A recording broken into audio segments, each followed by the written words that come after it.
Okay, so it's about 1:05, and I'll let participants in while we continue moving on. So thank you all for coming. This is a wonderful event on Sunday. So we have this ongoing race and social justice series, speaker series in the School of Art. And this is the second event as part of Althea Murphy's being a visiting artist. And we teamed up with Danielle East Lubbock Art House in terms of under the title of Making Connections, called Race, Pain, and Wellness. So they gave a panel talk on March 12th, and this is a second event for more hands-on workshop activity under the title of Making Connections, Art, Medium, and Hair. So this workshop will last until 4 o'clock, and there's going to be some breaks from time to time as we are going to be very hands-on. And there's some various techniques to be introduced by both of these artists. So these two artists will introduce methods of their practice, which involve the use of hair. Participants of this workshop will, they already received the package of synthetic hair and tools to use during this virtual workshop. And techniques will cover braiding techniques, material manipulation, and multimedia collage using hair. So this workshop was sponsored by Landmark Arts Exhibition and Speaker Program, that is funded by a generous grant from Helen Jones Foundation of Lubbock. So I'm gonna introduce those artists' bios briefly. So Althea Murphy Price, she's a professional artist and printmaker living in Knoxville, Tennessee. Her work has been recognized for its unconventional approach to traditions of printmaking. Murphy Price began her studies in fine arts program, fine art at Spelman College before receiving her Master of Fine Arts in Printmaking and Painting from Purdue University, and later studying at the Tyler School of Art, Temple University, where she earned her Master of Fine Arts. Murphy Price maintains an active exhibiting practice. She exhibited in venues throughout the country and abroad, such as Weston Gallery in Cincinnati, Ohio, Howard Museum of Art, Baltimore, Maryland, Wellesley College in Boston, Massachusetts, Wade Wilson Art Gallery in Houston, Texas, Indiana University Art Museum, the Print Center in Philadelphia, the Halsey Institute of Contemporary Art, Charleston, South Carolina, and the Knoxville Museum of Art in Knoxville, Tennessee. International exhibition includes exhibits in Jingdezhen, China, Shanghai, China, Tokyo, Japan, and Tidaholm, Sweden. In addition to her exhibition record, she has been an artist in residence at the Frank Lloyd Wright School, University of Hawaii Hilo, the Berman Studio Center, and the Venice Printmaking Studio. Her writings and work has been featured in such publications as Art Papers Magazine, CAA Reviews, Contemporary Impressions Journal, Art and Print, Printmaking, a complete guide to materials and process. It's like a printmaking Bible, and Printmakers Today. So the second artist, Danielle Demetria, is bio. Danielle Demetria is an interdisciplinary artist, poet, and community organizer. She creates work that explores the complexities of Black femme identity through trials of pain and healing processes. She creates her work using found objects and African-American vernacular English.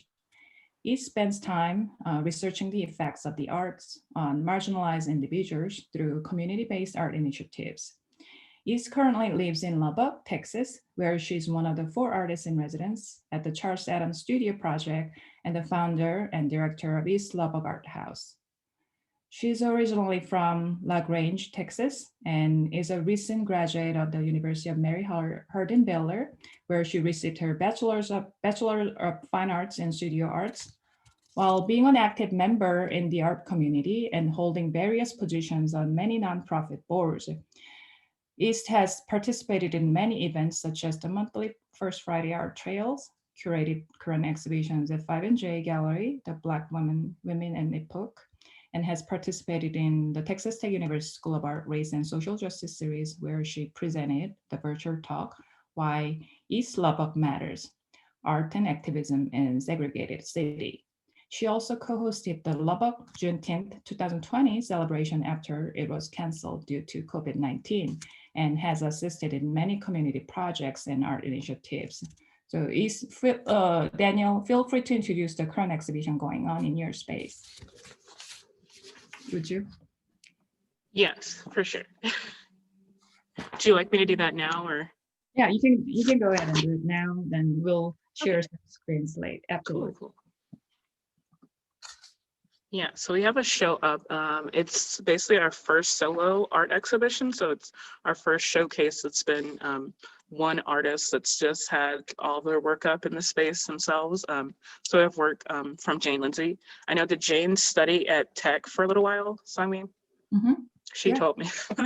Yeah, and so yeah, so Jane does printmaking, cyanotypes, photography, especially daguerreotypes. And right now her work that she has up is photography and daguerreotypes and prints on plexiglass, as well as she's done some collage where it's images of people who have previously been incarcerated in, with their photos placed in, she calls them gems, but they're the bottle caps. So she places them in resin. So she printed on not just plexiglass, but regular glass. She does a lot of work that relates to the criminal justice system, especially relating to the Lubbock County Detention Center, and work that she's done as well in Arizona, and how it is being someone that's been incarcerated and how mental illness really affects people like that, and as well the racial disparity that goes on within the community. So I don't know how many, I have to do a count. I believe she has at least 45 pieces of daguerreotypes, prints on glass that she's done. One of her bigger pieces that she did was create 2 large sculptures of like the visitation tables that you would see in the visitation rooms in jails. So she created those from wood that was being recycled from the Lubbock County Courthouse. And she has on the windows that you would use to where on one side it would be somebody who's incarcerated and the other side is someone that's coming to visit them. She has images of people who are currently incarcerated in the Lubbock County Detention Center. And on the back of that, on the wall that's on the other side of her sculpture, is kind of markings that relate to what the race is of each person that's in the Lubbock County Detention Center. So if you look at that, and behind the mirror that you're looking through, you can see like the markings of who's white, who's black, who's brown. And then she also has, because she has 2 of the pieces that are like that, the other one has images of who make the laws, especially in Lubbock in the state of Texas. And so you can kind of see the racial disparity, and you can just see that the people who make the laws don't really look like the people who are affected by the laws. So yeah, and the show is up until April 30th, and Jane will also be doing a cyanotype workshop in the Art House on April 18th from 4 to 6 p.m. So it's kind of free for all, it's all ages. We kind of, our classes start from 4 ages and up, so it's not a daycare, but it'll be really good. We have kind of limited space, so the capacity is set at 40 people. So it's going to be first come, first serve. Okay, great. Thank you for the most up-to-date information about that place. Thank you. So I'm gonna introduce Althea Murphy's demo, and then we'll move on to Danielle. There's gonna be 2 parts of demonstrations today. So we are gonna see a little different aspects of braiding and different hair techniques, not to mention how artists incorporate the medium of hair and their work. Okay, so Althea, if you're ready, would you wanna share your screen? Yeah. Hi, everyone. It's nice to have you here. And Danielle, that show sounds really awesome. I'd be curious to see it, or at least see it through images and post. So I was going to begin by showing you some to kind of contextualize what I'm going to share with you, because I've been working with synthetic hair, like the hair that you received in your packet, for a long time. It's been like a point of inspiration for me. And over the years in using it, it's changed how I've used it.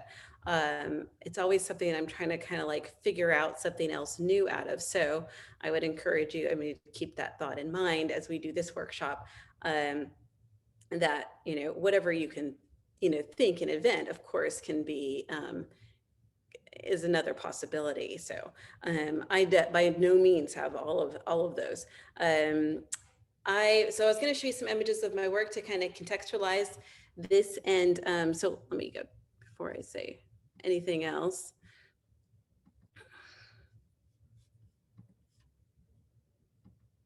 Okay. All right. And so just so you guys make sure everyone can see everything. Oh. No. That's better. Is that better? Okay. So like I said, I've been using hair for a long time period. And when I first started using it was when I was in graduate studies in Philadelphia, and I was really struck by these like hair supply stores like this. And you can find these hair supply stores just about anywhere, but it just depends on how much variety you see. And so spaces like this for me were a point of inspiration for a number of reasons. One, I was enticed by the multiplicity. I was enticed by the kind of the commodity aspect of this, of hair. It felt like an art supply store for me. And that's really what it became for me. And then also there was this kind of element of in this space that is very much like, it's all about change and possibility.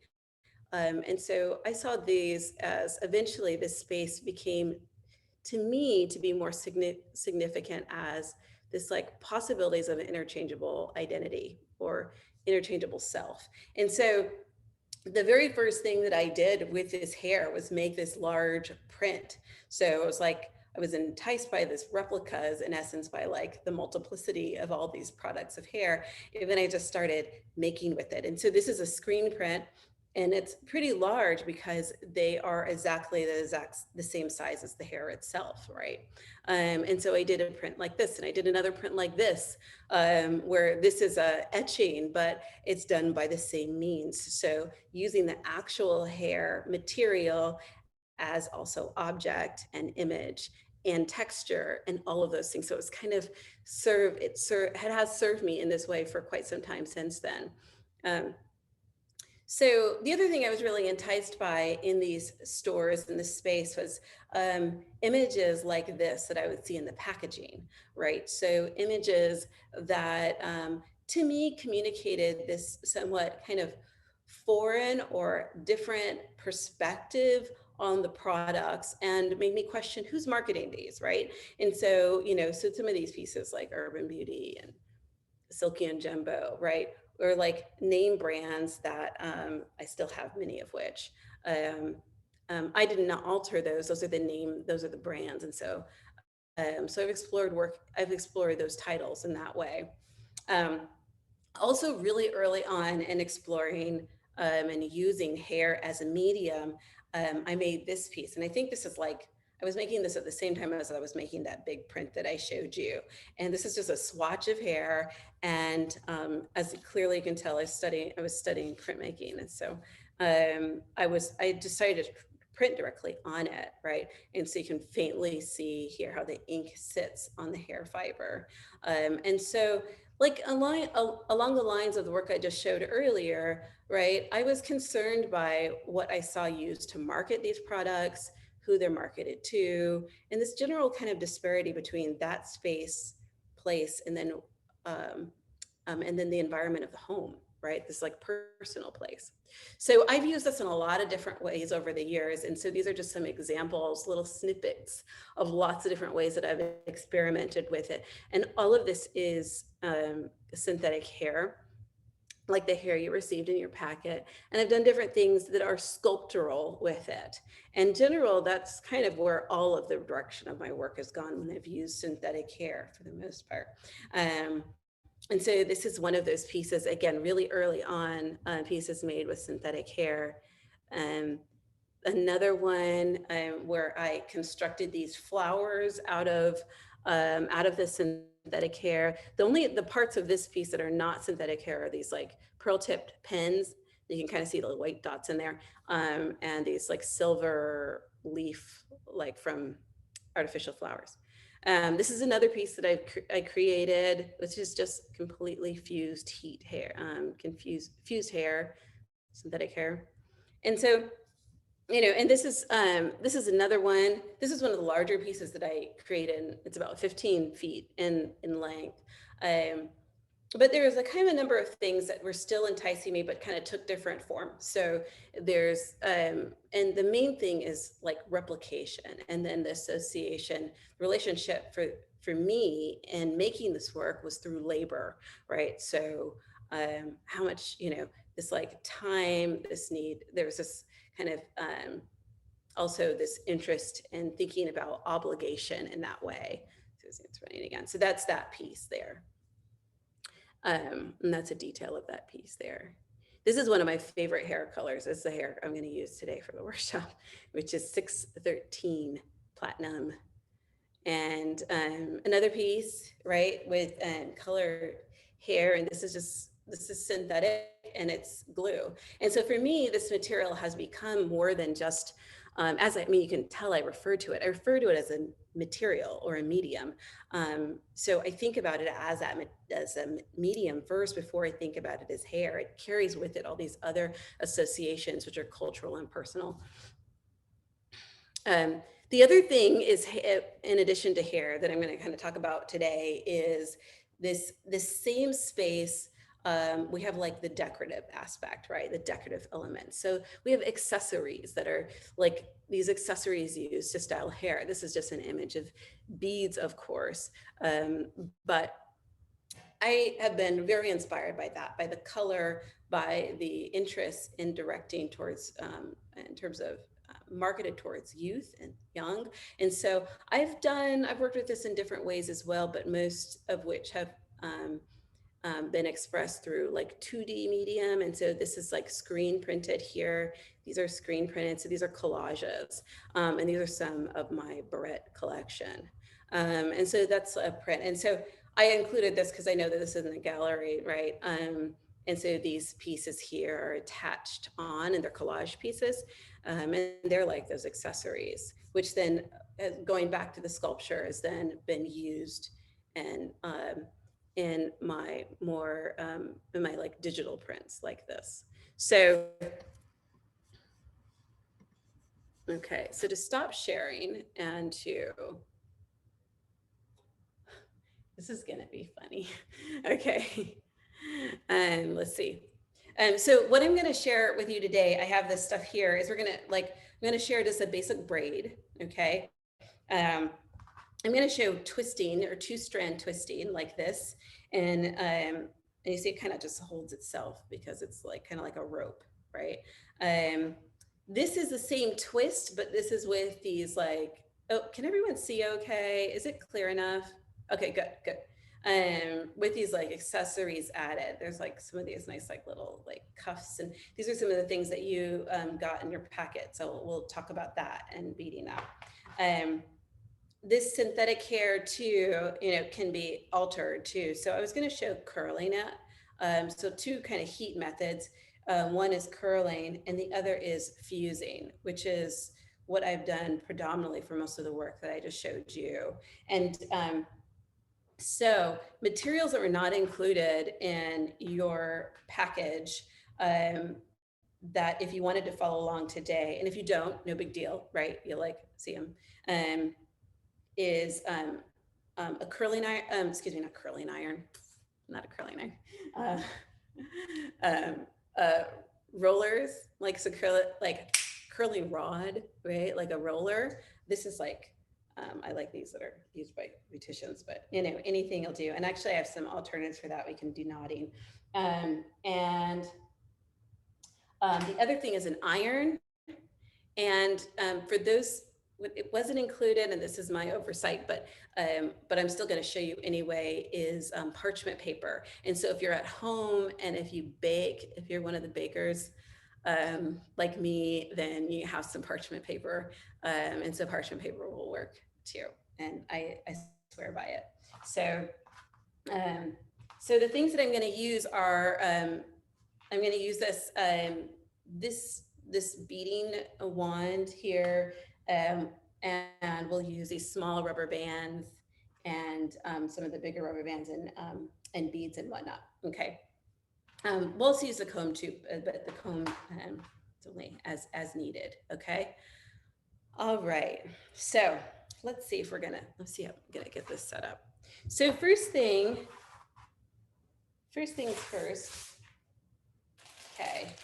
I wanted to see if you guys might share your packet of hair and like take off your, like if you're not visible, and if you don't want to be, totally cool. But yes, awesome, because there is so much variety. Awesome. And ooh, I love that one, Hannah. Like, hey, Hannah. Hey. Good to see you. Awesome. There's just so much variation. Oh, I love that one there. Oh my gosh, that blonde to beige and white. Yeah, that's really sexy. I like that one a lot. Okay. Oh yeah. And like that transition. So you know, the ombre style is like really in now, right? And so it's easier to find like the stuff you couldn't really find before. And so it's also pretty much this is nylon fiber, and they're getting better and better at manufacturing it. And you know, they make it now like static free and antibacterial and all sorts of, I mean, I don't even know how that even applies, but exactly, but you know, but there's a lot of ingenuity. I wanted to share with you too, just talking about variety, right? Like I have this like bright blues. Let me just bring them over here. You know, bright neon yellows. This might be a little like older in terms of style maybe, but like, you know, now I see more ombre stuff, but like it's like neon green. I'm in Tennessee, so people would like this orange, right? Anyway, I wanted to share those. Lots of variety, lots of possibilities, and all like a lot of fun. So just to start, I mean, I've slid my package out. And if you notice, it'll have like, some of you have a braid already in it. You have a jumbo silky braid. And so what you want to do is just take out, what you want to make sure to do is first off, is make sure your hand is around the top, the bend, because this is connected. So it's actually when you undo that braid or whatever you have, it's one long piece. If you don't see what Althea is talking about, you can zoom in Ida Rosa's panel. Her screen can be pinned. So yeah. Oh yeah. So if you're in the gallery, is there a way to like make spotlight this one? I pinned it on my video, but I don't know the viewers' views. So you may have to. Can everyone see? Danielle? I can switch it around if I need to. Danielle, do you Yeah. see? Yeah, I had to change it to like the view where I can see everyone's, and then The gallery view. I see it now. Yeah, good. Okay, are we we're okay? We're on the same page? Okay, good. I just want to make sure we can all see each other.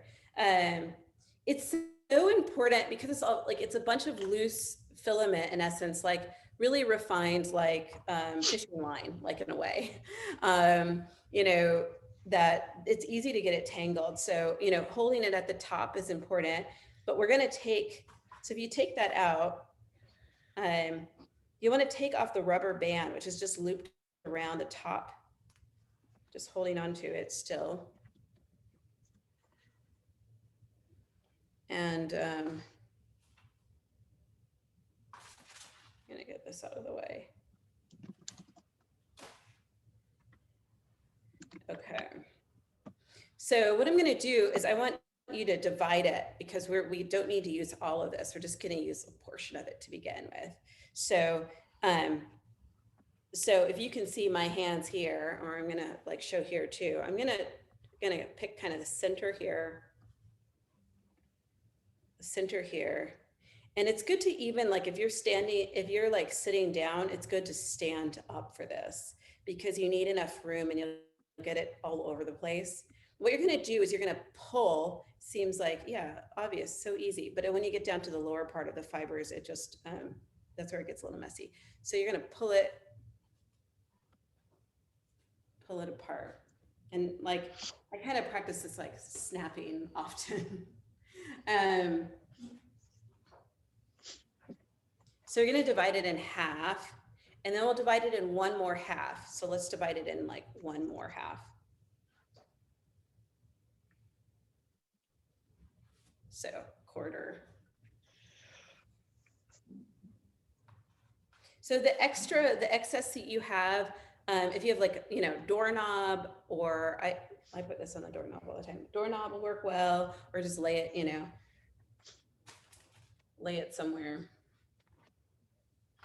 We're going to use these first two swatches first, so you can lay those out.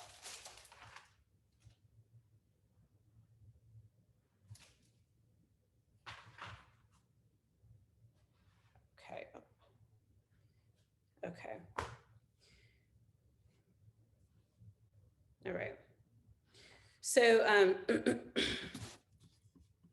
I have accompanying videos for this. So let me transition to this real quick.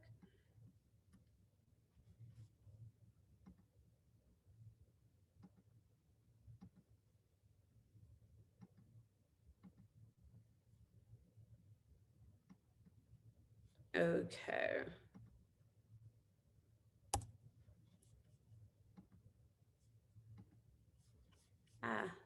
Excuse me, guys.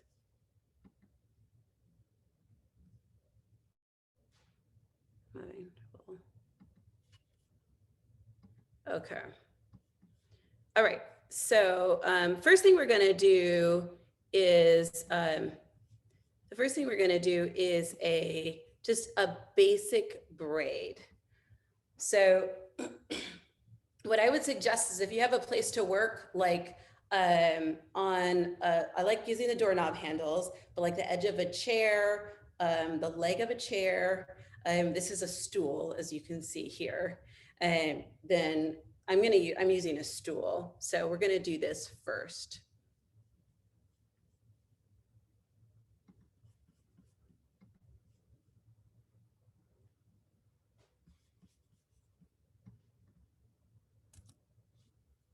Okay. All right, so I'm gonna take this swatch and I'm gonna wrap it in your, this is a little bit more difficult to see here.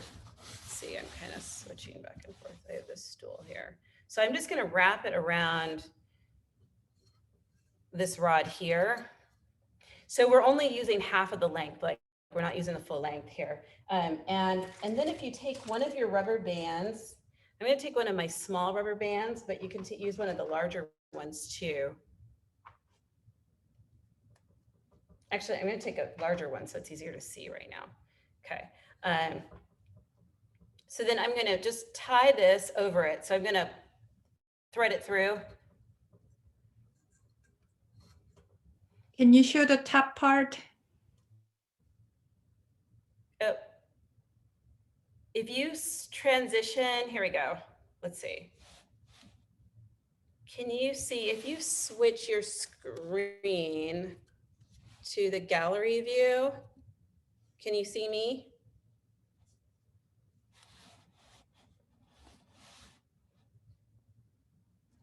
Can you guys see me in the gallery view? Yes. Okay. Yeah, I see some saying yeah. Yes. Okay. Yeah. Okay. So I'm just crossing this like this. I'm just crossing it, and then I can put it through again. And most, you know, I think a lot of people are familiar with putting on these. Okay. Okay. This, excuse me, my camera does not allow me to show you all the way here, but now my camera, you can see from the other camera here.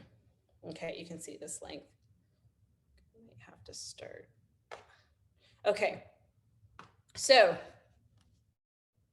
can everyone see me okay? Has everyone had a chance? Okay, good, good, good, good. Holler out if you can't see me or something's, horribly wrong. Let me know. Okay, hopefully you can see my platinum here. This is kind of like a dusty 613. It's like 613 and a half. Something. Okay, so I'm going to divide this section, this swatch of hair here into 3 pieces. So 3 equal pieces.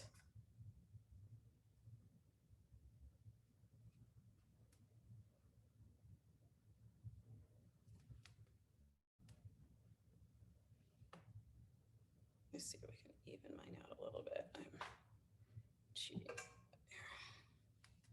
Okay. Okay. This is hard to see in the 3 sections. 1 second.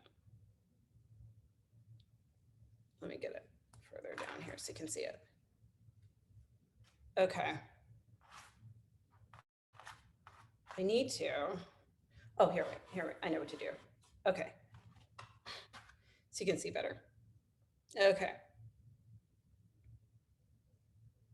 Take this out. Okay, okay. All right. So I have these 3 sections, and I'm going to, hopefully you can see. Okay, I'm going to start off by taking this. Now I'm a right-handed person, okay? So everything I'm gonna do is usually gonna start with the right hand. So alter it if you're a left-handed person. You're already like smarter than half of us, than the rest of us because of that. So, I'm gonna take my right hand, okay? And I'm going to wrap it over the middle band here in between the next 2. So it's going to go here, okay? Now that same one I lapped is now looks like it's in the middle, okay? So now I'm gonna take the one from the left. I tend to grab with my other finger here like this. But if you're just like starting, you can lay it down too, and that can help a lot so you're not having to hold it all. But I'm gonna take the one from the left and I'm going to move it into the middle of the next 2. Right, so now it's the one in the middle, okay? And then following, I'm gonna do the same thing. So I'm gonna use the right side, my right hand again, and I'm gonna bend this one over into the middle here. And then the one from the left to the middle again. And this is really, the braids that came in your packet, those nice loose, big braids are really, how those are made, they're just like this like long hair, just like wrapped over, not tight at all, right? It's very loose, right? So here I'm gonna take the right again, go to the middle, the left, to the middle. And so I'm braiding, my approach here is like I'm braiding over. So I'm gonna show you how I'm doing it with my hands without doing it on the board here. But I would reach over with my finger, grab it, and my other hand here is pulling it over. So, and then now, firstly, I'm ready to bring the right one over to the middle. So I would then take this finger, grab this one, and bring it to the middle. So my hand is going to alternate each time to continue that braid.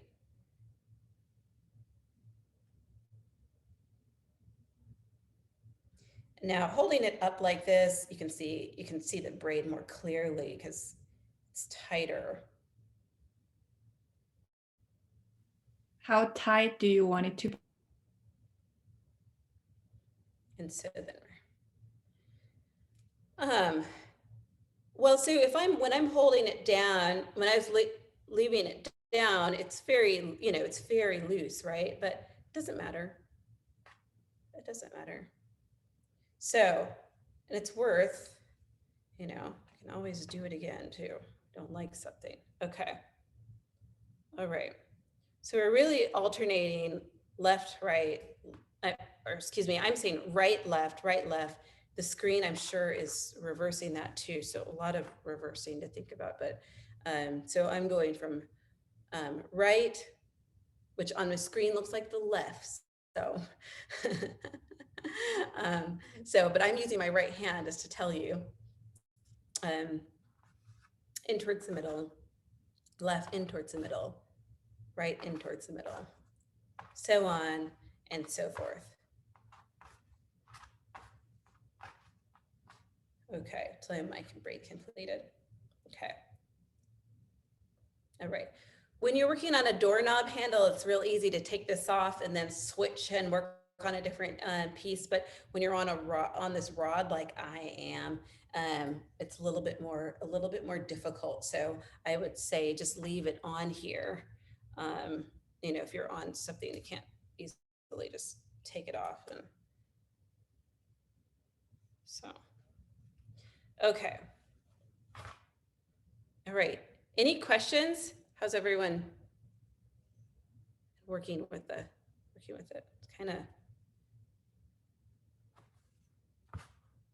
okay. So I'm going to leave this here, and I'm going to grab the next swatch of hair. Camera's moving.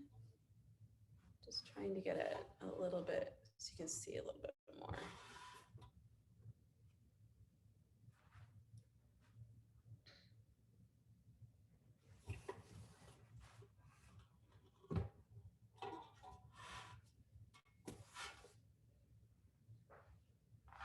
Okay, that should help. Okay. All right, are we good? Let's go to the next one. Let's do twist. Twist is my favorite. All right. So same swatch of hair, and I'm going to loop it over.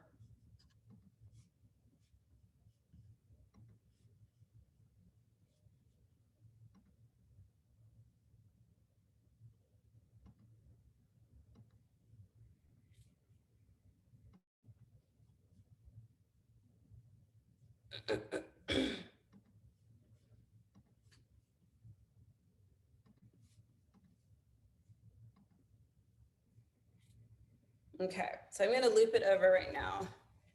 Try it on there.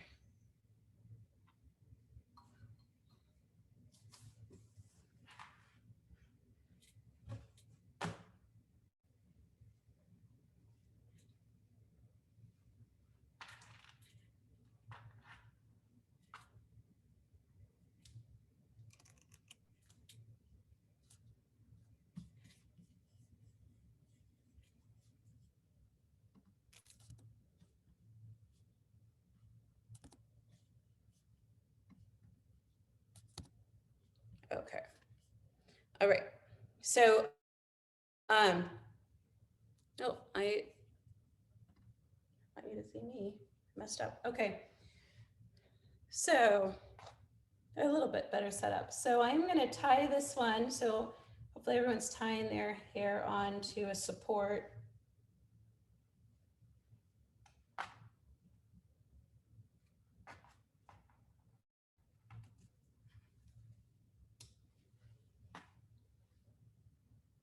Okay. All right. So two-strand twist really in essence is just as it's called, right? It's just like a revert, like one over the other, one over the other, one over the other. However, this is not, we're going to do a different type of twist than that, right? So this though, it will just fall out, right? Just comes right out. So we want to encourage this to stay and to be tight. And so, so I'm going to show you a method for that. So let me see, make sure I'm saying, so if I'm going to turn this to the left. So I'm going to point my direction. This is my left. Okay. I'm going to tell you what it is. And if it's reversed for you, then that's fine, but everything will be reversed. So you want to divide your hair swatch into two strands. Okay, and we're going to take I'm going to start with my right side. This is my right hand. And I'm going to turn that, I'm going to keep my hand on the other one because I have to hold it. Okay, but with my right hand, I'm going to start turning this swatch kind of tightly. As you can see, it takes about like 4 so turns. Okay, to the right. Say left before, to the right. Okay, I'm going to take the other swatch and I'm still holding on to it. And I'm also going to turn this one to the right. It's kind of, I have to hold this one in place and not let go of the one I just did while I'm turning the other one. So I kind of have to use my other hand, support it. Okay, so they're both turned in the same direction, right? They're both twisting in the same direction, okay? Which was to the right, that way, okay, which was to the right. And now we're gonna cross. I'm gonna take that right hand though and go over to the left, okay? So I'm gonna cross it and we're gonna do this 3 times. We're just gonna cross it 3 times, holding the twist tight, right? So not letting him go. So I'm gonna do 1, 2, 3. Okay. Now I'm still holding that twist in place. I'm going to turn it again to this one to the right. I want to maintain the twist in here, this coil really. Okay, and my other hand, I'm going to do the same thing. I just want to maintain it. Also to the right. Same direction, as long as I go in the same direction. So now I'm going to turn, let's go 3 more times. 1, 2, 3. Actually, I have plenty more there. You can see this is all still really tight. So I'm going to do another 1, 4, 5. I can do that. Okay, and I'm going to continue. You want to continue to do that each time, like continuing to hold it so that the coil is not lost, and keep the direction the same. So again, twisting outward here, this direction to the right. Can you coil to the left? Yeah, I'll coil to the left next. Sounds like a dance move. And okay, coil to the left. Okay, I'm gonna keep, I'm going to the right here. Okay, and then I'm gonna continue to go as long as I can. And you notice, like, as I'm getting towards the bottom, I can, oh, you can't see that. I can pull, I can kind of put some tension on the twist that's above by pulling like this. It just tightens it a bit more. Don't have to do that. Okay, once you get to the bottom or you get far enough and you want to stop, okay, you can go all the way to the end and it will hold pretty well. But we're just gonna tie it off. Okay, I'll just use one of these small hair ties, rubber bands. And again, I'm holding it tight at the edge there because if I let go, I'm gonna lose some of the tension.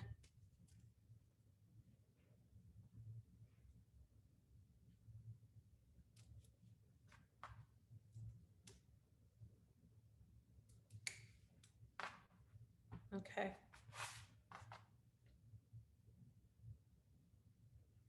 Let me coil to the left.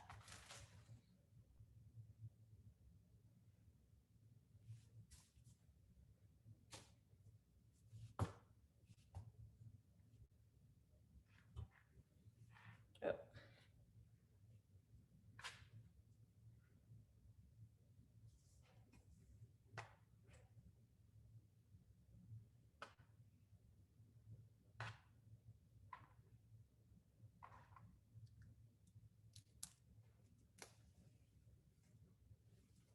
How's everyone's twist going? Coil to the left, I'm going to have some new insights. I have a little hard time coiling the left-hand side to the right because it's. Let me see. Let me try and see if I have some insight. Okay, I'm going to go to the left now, and I'm starting then on I'm using my left hand. Start twisting that one. The first one's kind of the easier one. It's the next one that's harder to do. And so to the left. Now the difference is here, make sure I'm right. Yeah, is now I'm going to take that left hand and I'm going to cross over this way.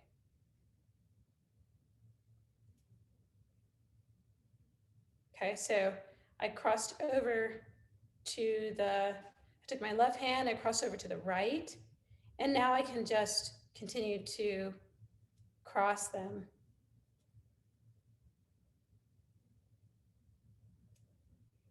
I'm continuing to do it because I have enough twisted that's like coiled tightly enough. Okay, it's getting a little loose now, so I'm gonna coil it more here to the left. Same direction.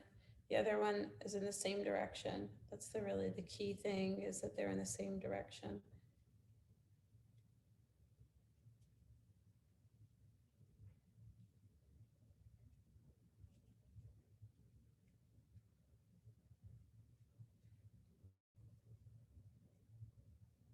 You know, this is just a really, I think it's just a really beautiful form.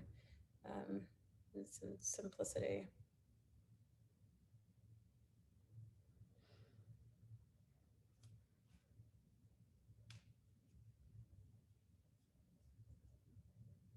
Okay. That's that. Okay. So, does that go okay for everybody? Okay, great. Now, the next thing I wanted to show you was using your beading tool. This beading tool. I think the one you have also, yeah, has little hearts on the end, and that's sweet. It's like everything has like a heart or lots of, you know, hearts and stuff. Okay, so so we're going to use that. I think to start though, let's go back to another swatch of hair.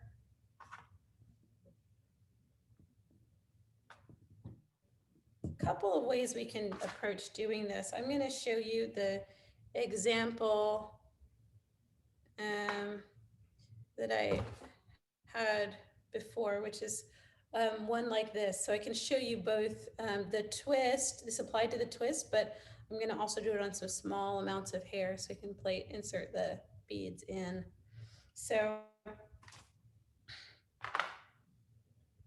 I'm going to get us another swatch of hair here. And it can be this, I mean, it could be this is a pretty big one, right? It's like the size of that dime width almost, right? But you could make this half of that. You could make this smaller. Maybe a little easier if it's smaller, less to work with, but okay.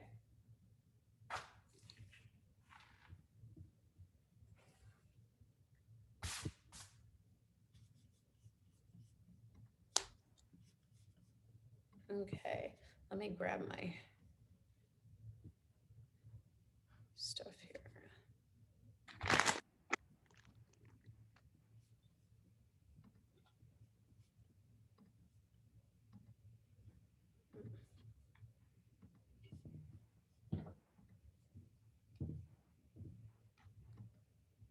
Okay. All right.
Okay.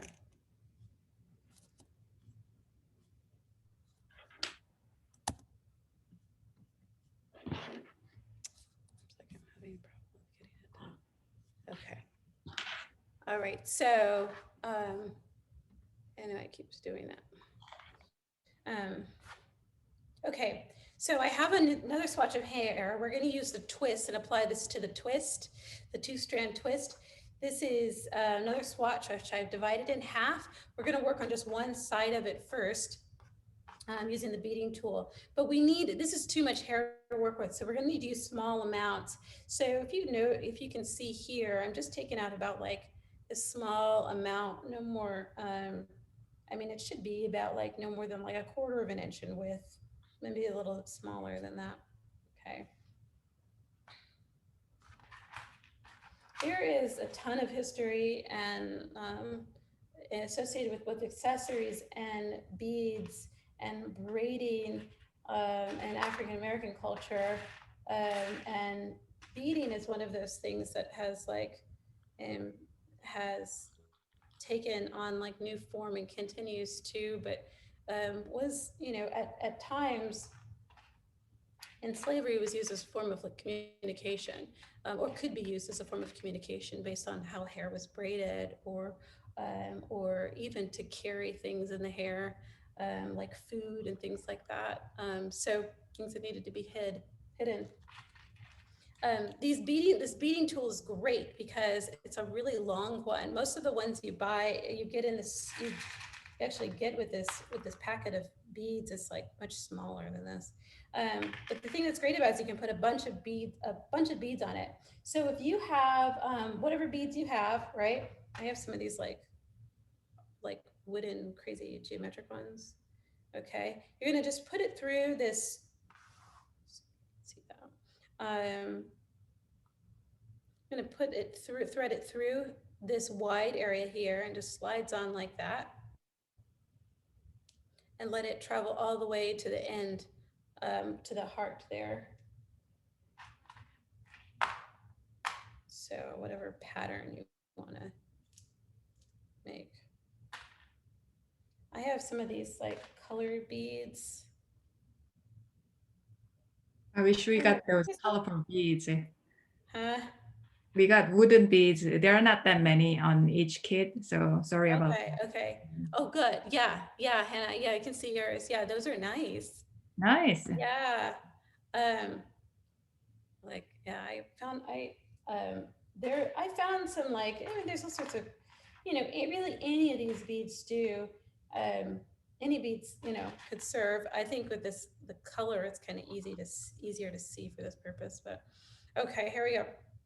So I have some beads on here, and the next thing I'm going to do is I'm going to take the hair. We're going to push the hair through. We're going to thread it through the eye. Okay, so through this portion here. So I'm going to take it, put it through this hole like that. Just like that. Okay, and now what I can do is I can bend the hair up in this direction, right? Or think about this just like a needle, just like a threading needle. So I can bend it this way, and now I can push these beads back up over the eye of this needle. Continue to push them onto the hair, and I can push it all the way up. You see there's a lot of hair length still to travel here, but it's just looped this hair, so I'll pull the extra out. Okay, right. So it's just going on just like that. So you can imagine this could be fun just to fill the shaft of this hair completely up with beads, right? I'm kind of into myself artistically, into like over embellishment. So like that's my instinct, but might not be yours, right? Or to use the same thing and apply it to a braid, a smaller braid, right? In which everyone seen braids at the end, beads at the end of braids, right? Because they weigh down the hair. They're helpful in that way. And then they're also this like nice accent decoration. So if you have, I put a lot of beads on the end of this, but it could just be one or two. What you can do is you can add more and space them out, okay? So you could add some to this swatch and also to this swatch of the hair. But first to start, we're gonna start with, some of it's kind of hard to do until we've started to do some of the twist. So I'll take that piece here and I'm going to, again, I'm doing my kind of my twisting in one direction, right? So I get some kind of tightness here. Not a whole bunch, doesn't have to be a whole bunch. Okay, and I'm crossing over. I'm gonna do this a few times. Okay. Now at this point, I'm gonna decide I'm ready for another accessory. Okay, so I have to let it go. Okay. Then on the end, I might add some other beads. Gosh, I can't see that there. These really big ones are kind of fun.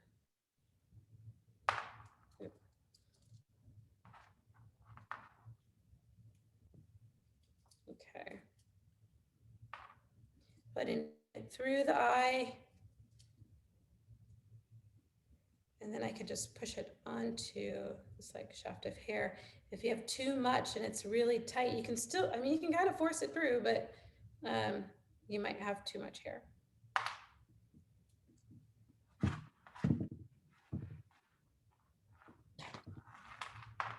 Okay, so here we go. I can continue to do some more.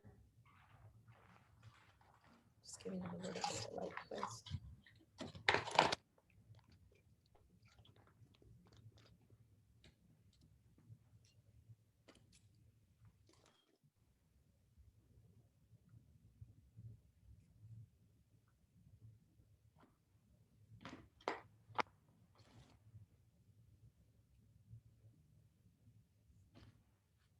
Okay.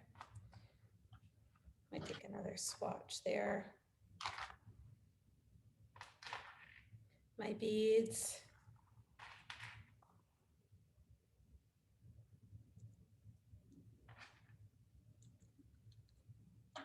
Now, this is probably the way that I'm doing this is it doesn't need to be complicated. This is a little bit more, you know, it's like kind of complicated in a way. So.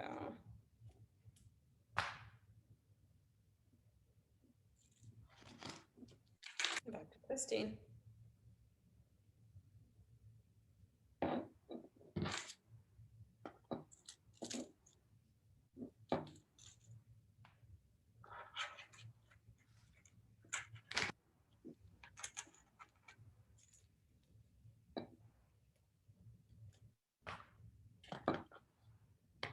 So once I get to the end here, I can tie this off. This is, what I have is a little bit, is too thick and wide on the end to add beads on the end, but if it was less wide, this would be a nice way to add to it and finish it.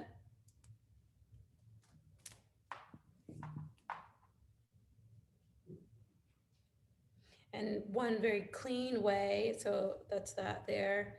One very clean way of finishing with a bead on the end would be to put that bead and like preferably in this case, like a larger bead. I don't really have the best one to use for that.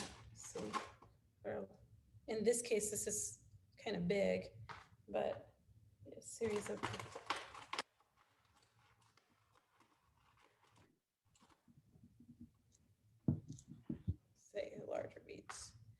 larger beads on the thread.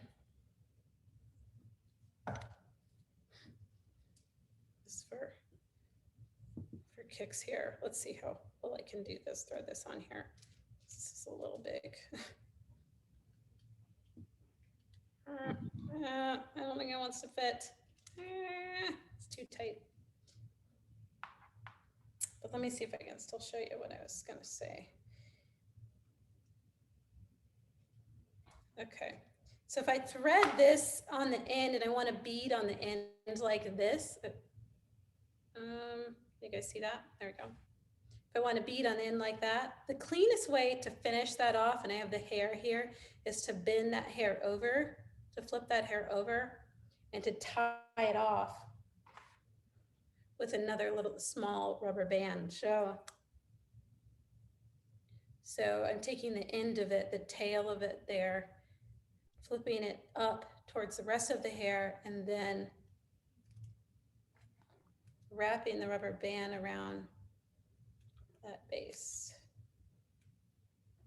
Now this is, so it's very clean, right? It finishes off, it's the last thing, there's nothing else hanging.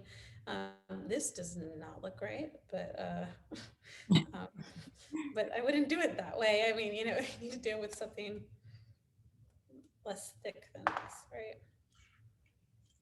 So.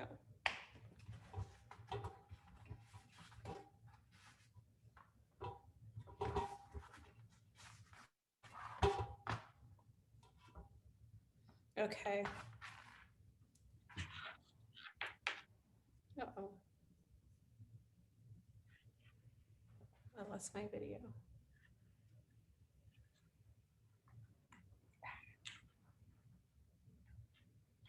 That's odd. I lost my, oh, no, I didn't. Sorry, I'm not seeing it. So you can see here how these insert in, just kind of fun.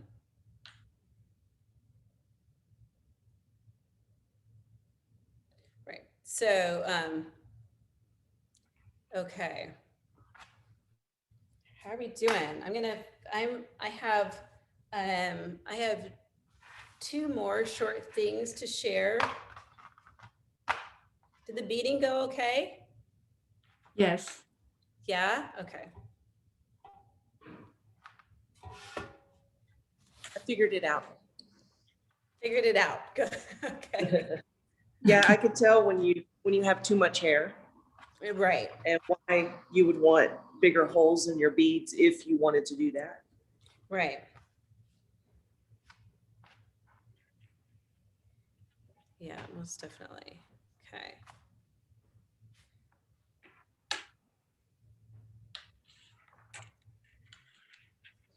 So the thing I love about this threader is that I use it for all sorts of other things too. I use it for like using with other like string and ribbon. I mean, I use it for all sorts of other things that don't apply to necessarily like hair, but as just another threading tool, right? Okay. All right.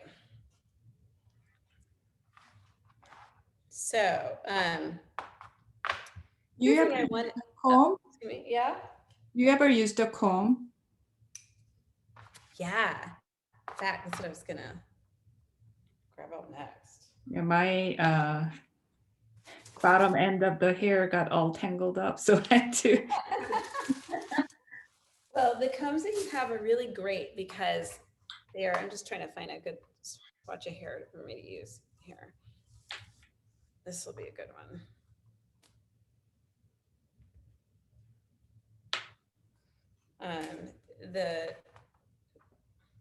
The combs that you have are really great because they have their wide tooth, which is really important that they're really, you know, that they're wide so that they don't easily like tangle. They can,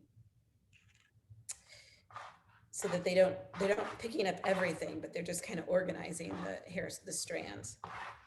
But also that you have this rat tail on the end. So it's a I mean, this is really good. I mean, it's for sectioning off the hair in parting, for braiding, that, you know, that sort of thing. This, I'm standing right now, but I tend to do this like on my lap, right? Or on a surface like that. Can't see that very well.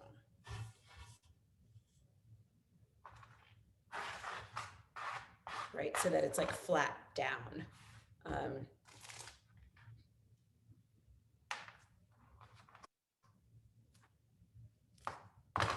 Tell us a little bit about pre-stretched hair and unstretched hair, what the differences are. Well, you know, Danielle might even have some insights that I don't have. I can talk to you about, yeah, it's a difference in the plastic. So the plastic used for the hair, and one is stronger than the other in a sense. And so the cheaper based or lower cost synthetics can actually, like the fiber of the hair as it is like more susceptible to actually stretch. And really, you know, mainly this comes from heat. We're going to use heat next, but so that's the difference there. But one distinct difference too in the hair that you have, you'll see there's two different types, and they also denote like the quality. There's a synthetic, you'll see synthetic just marked as synthetic hair, like this one, right? 100% synthetic, right? And then you see 100% Kankalon. The Kankalon is a higher quality fiber, and really it's designed so that it's less susceptible to heat. It responds less well to heat, which makes sense, right? I mean, you don't want it to like melt easily. Well, I do though, right? So I don't like working with the Kankalon as much because it just doesn't respond to heat as easily. It all responds to heat, but to varying degrees. The synthetic, 100% synthetic, will burn, it will catch fire. Wow. The Kankalon will not, it can't do that. It'll melt, but it won't burn. So I want to show you, this next thing I'm going to do is I'm going to use my curling rods, okay? And so if you don't have any, no big deal, you know, no big deal.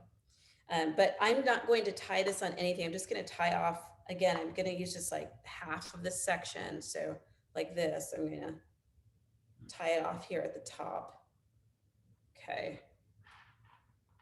I'm going to tie off at the top here just by, so I'm never using nearly the full length of it.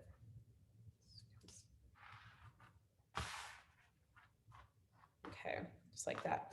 And give me 1 second.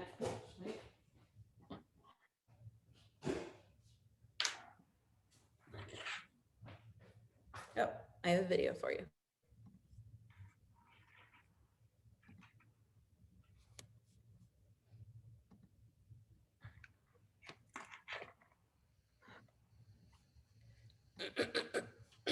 Excuse me. Okay.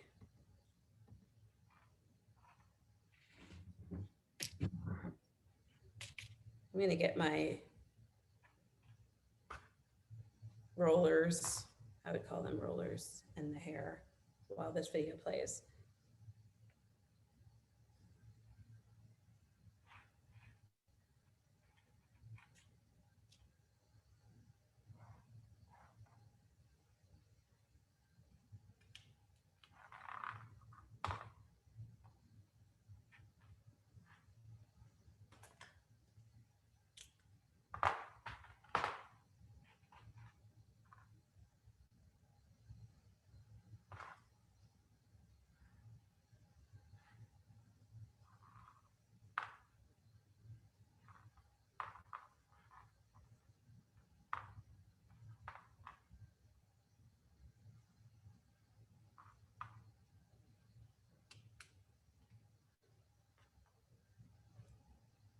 they're hot when they come out. And so we have to let them cool for a bit. And so while they're cooling,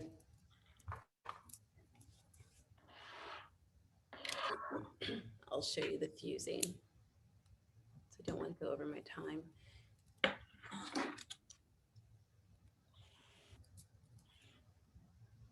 Okay, so that's that. Okay, so so I have put the rollers in the hair, and it doesn't matter what the roller is. When I don't have a roller, I use the old-fashioned way of either tying knots, like loose knots in the hair. So I'll like tie a loose knot like that and keep it relatively like kind of like that. You can also use like rags of paper, right? Like, excuse me, rags of paper, not paper, rags of fabric, right? So like if I had like torn rag, this is the old, very old Shirley Temple method, right? And you can wrap the hair around that and then tie the rag. And so then it can also serve as a roller too. And so now I'm gonna go and grab my hot water.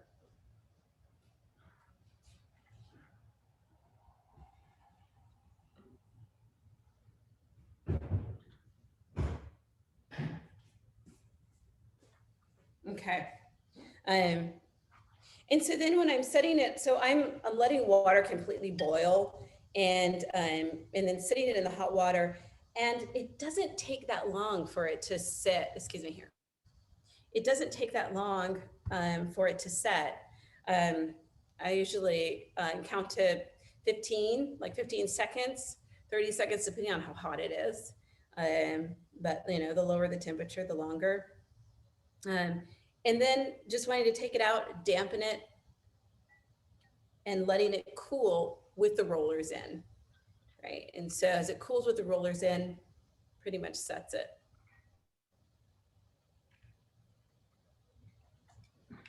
Excuse me, hear my kettle back there, right? Still going for some reason. Okay. So I get some paper towels. I have to grab some paper towels.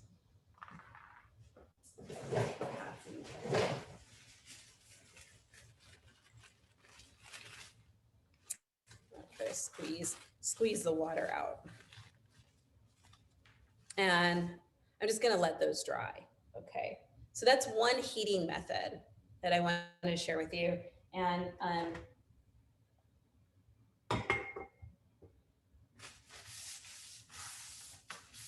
the other is fusing, and I'm going a little bit faster because I'm just looking at time. The other one is fusing, and this is the one that I use quite a bit. To show you, I'm gonna move over behind me for here to show you my setup for that. And you can see it produces this, like, you can see the hair here, but it's like a piece of fabric, kind of like it's smooth on one side and it's a little bit textured on another. Let's see, it's almost like you can see how it's melted, right? Kind of changes, takes a little bit different shape a bit. But this is a great tool for using for collage too. So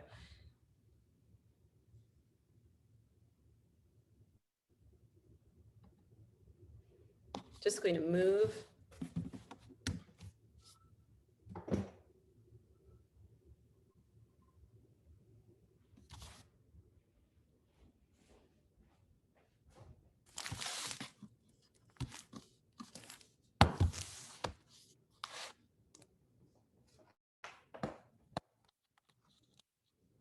Okay.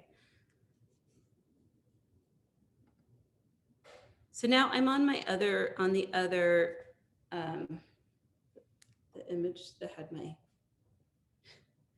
there we go, wait, no, sorry. The other camera. Okay. Okay, so just make sure my iron is on. Okay, which it wasn't.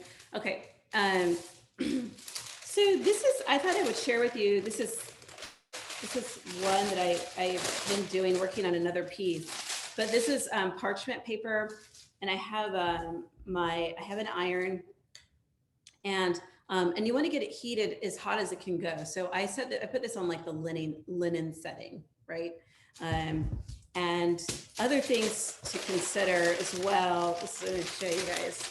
So like this is some hair that you can see. This is the full swatch, right? It's pretty long. I mean, I can't. It's very long.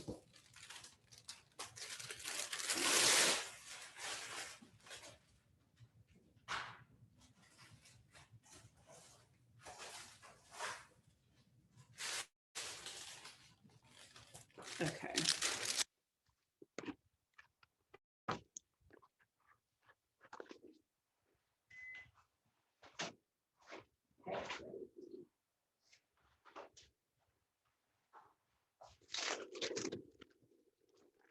Okay.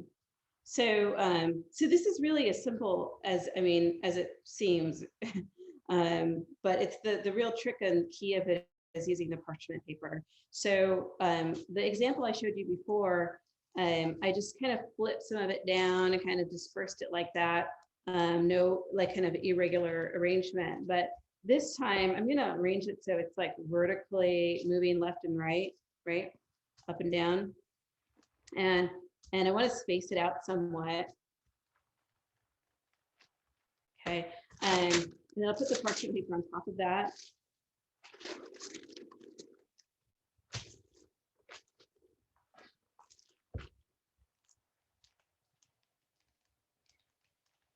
This is,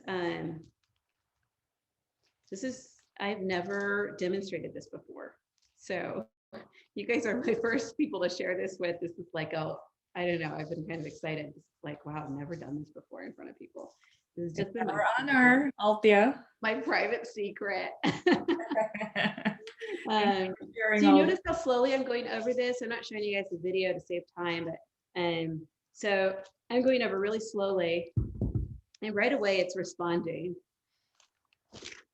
And I'm going to flip it over and I'll approach it again on the other side. Some things that are important I found is just the surface that you're ironing on, that like if it absorbs, it's nice if it's a surface that doesn't absorb, well, that absorbs the heat fairly well and holds onto it, right? So like this aluminum table works really well for that purpose.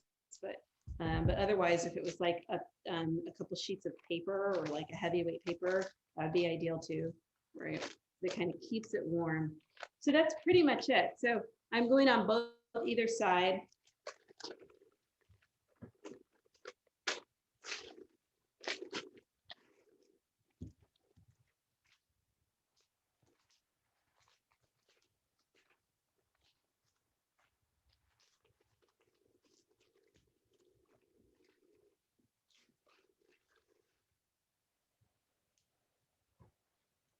And I have this like, it's all fused together, right? So this could be great to use for collage. You can cut into it.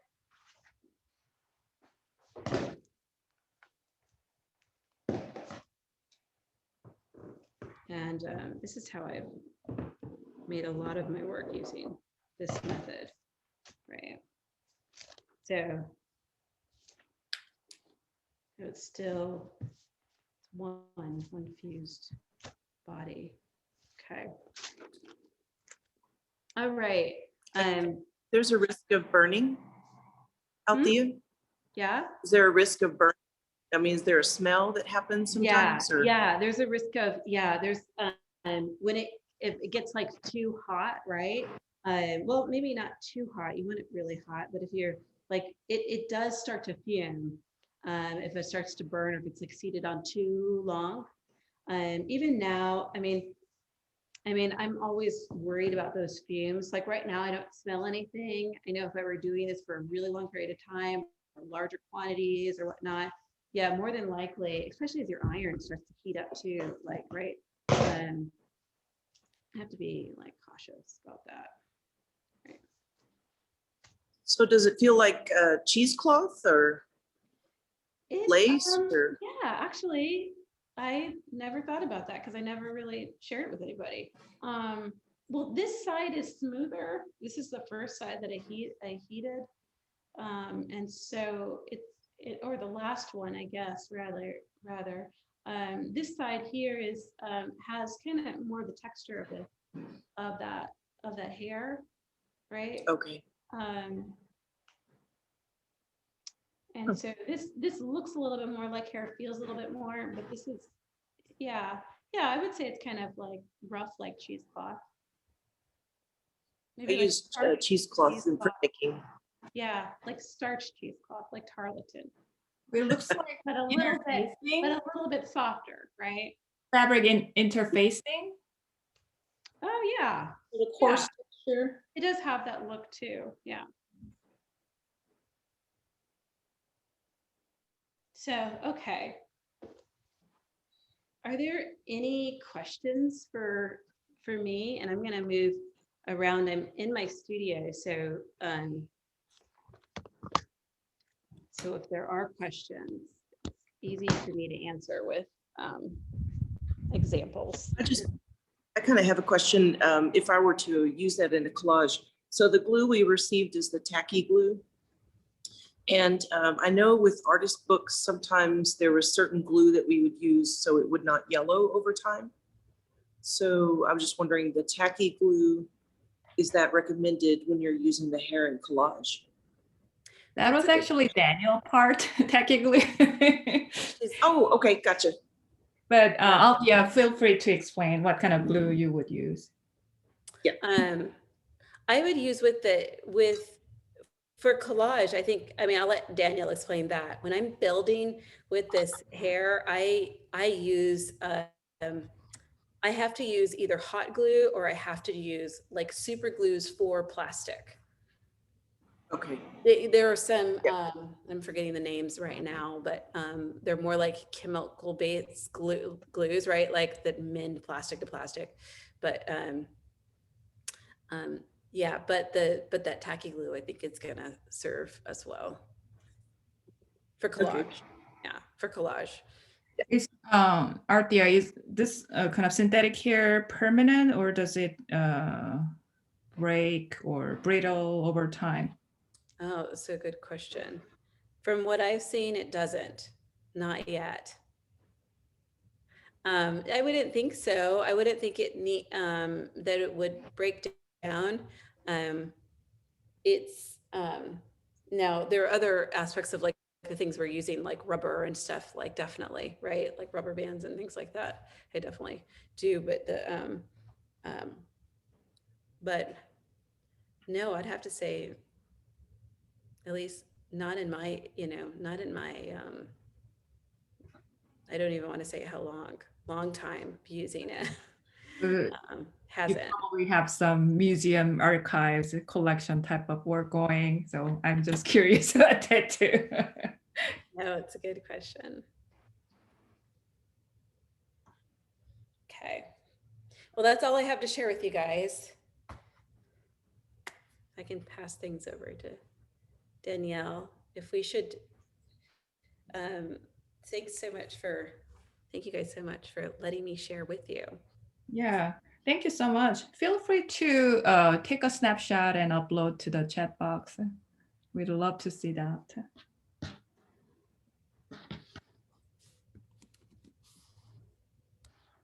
If you braided hair. Oh, of the braided hair? Oh yeah, Yeah. definitely. Okay. Participants, audience hair. Are we gonna take a break now, Songmi, or?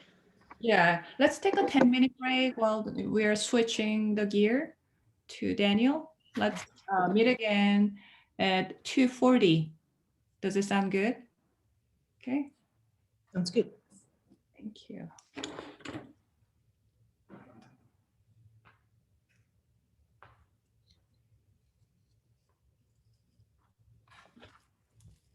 All right, thank you, Althea. Oh, thank you. It was fun. You recorded a lot of videos. I didn't realize. Oh, I have another one I didn't share, but Yeah, it was fun. I just wanted to make sure. It's so hard. It can be hard to do, you know, it can be hard to share with these like limitations of, right? Like physical limitations. We can upload, we can send the link to the website. We have a small section for past workshops and panels. So we Yeah. can share the video link and whatever your link you didn't share today. So we can make some hyperlinks under it. So I don't know how long Joe is going to keep that up on the website, but for a certain duration. Okay.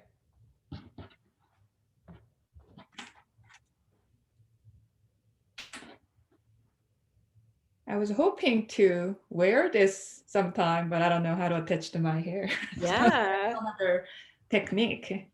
Well, I didn't even talk about that, but it's all in the looping. As long as you have it, you know, as long as you have, oh, this is so wet. Excuse me, I keep grabbing the wet hair.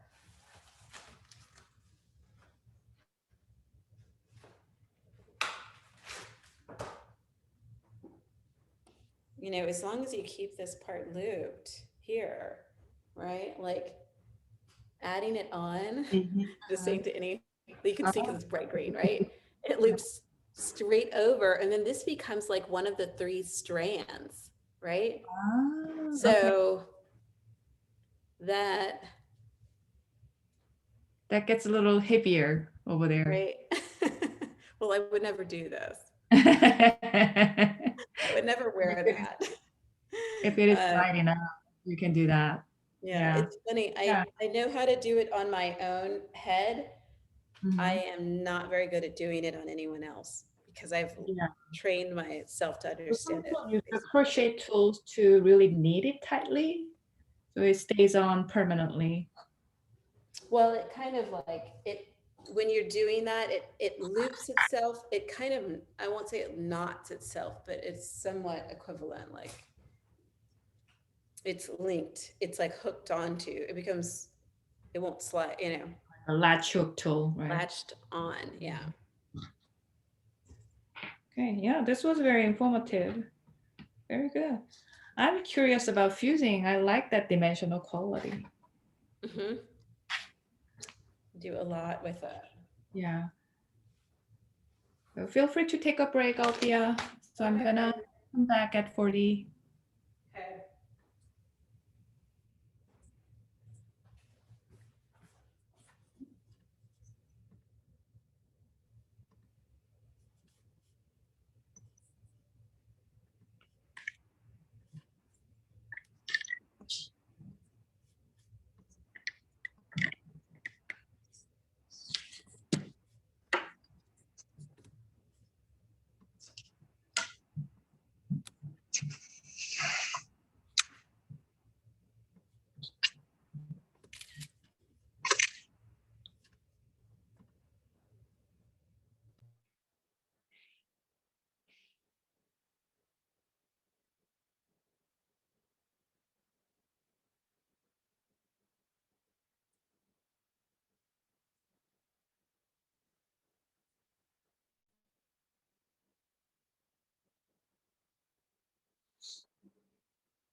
just took a little bit of work and a whole lot of love. Mwah. Are you ready to do this? All right, here we go. See? Now, wasn't that easy?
See? Now, wasn't that easy?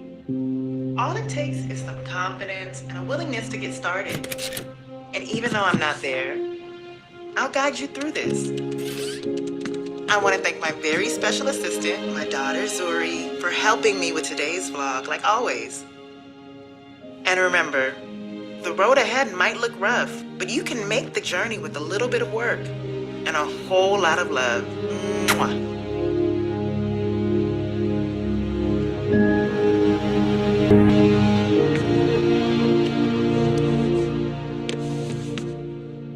Are you ready to do this? All right, here we go.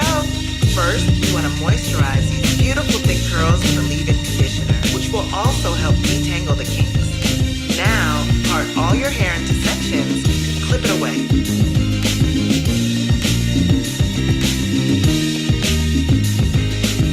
You're doing an amazing job.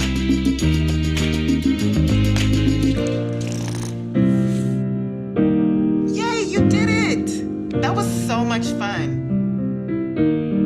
I knew you could do it.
It's already alright.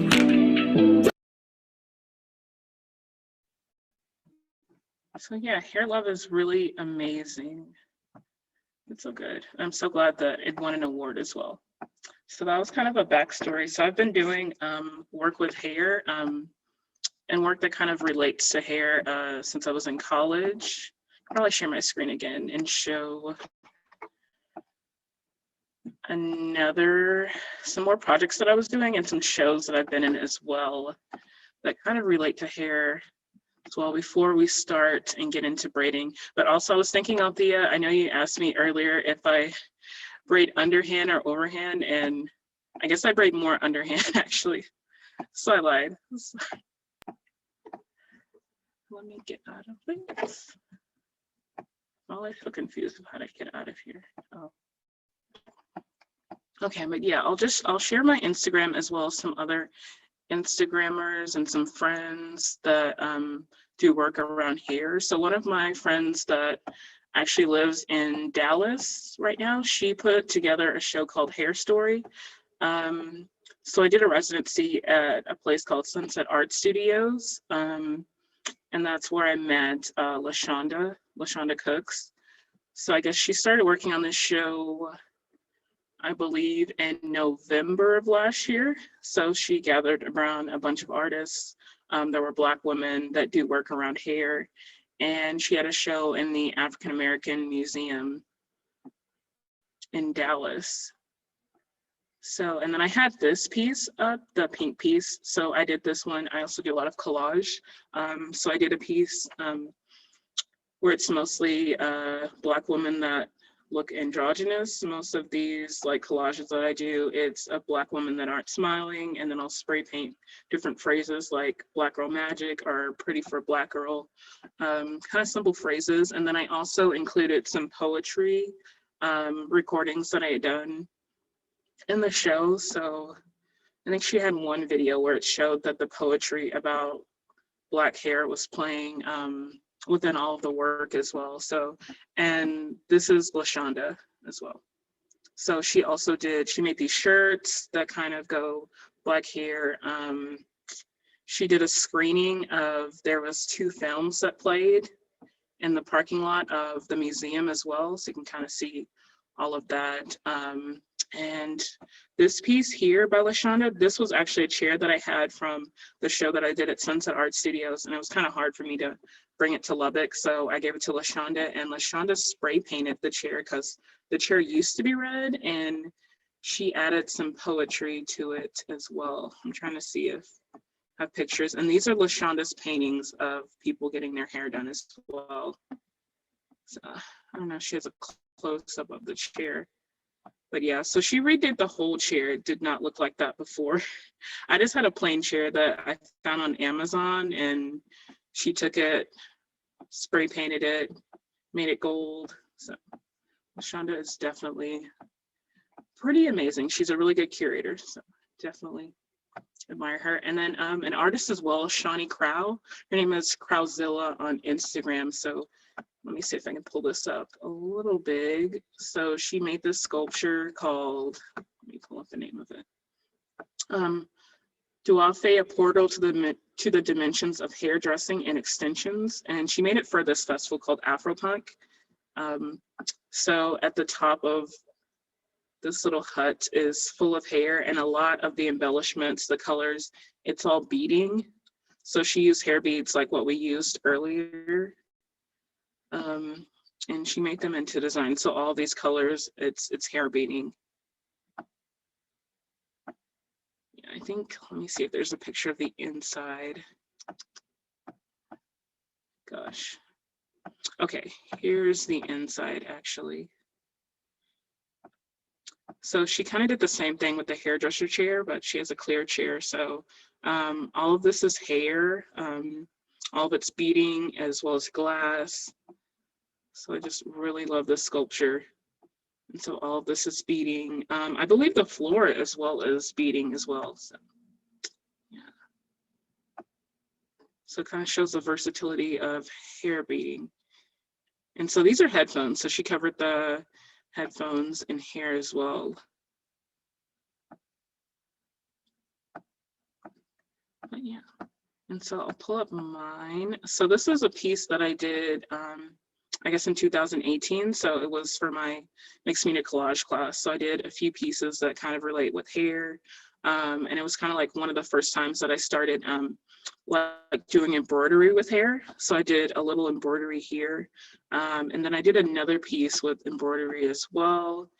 And during my residency in, let's see if I can pull it up.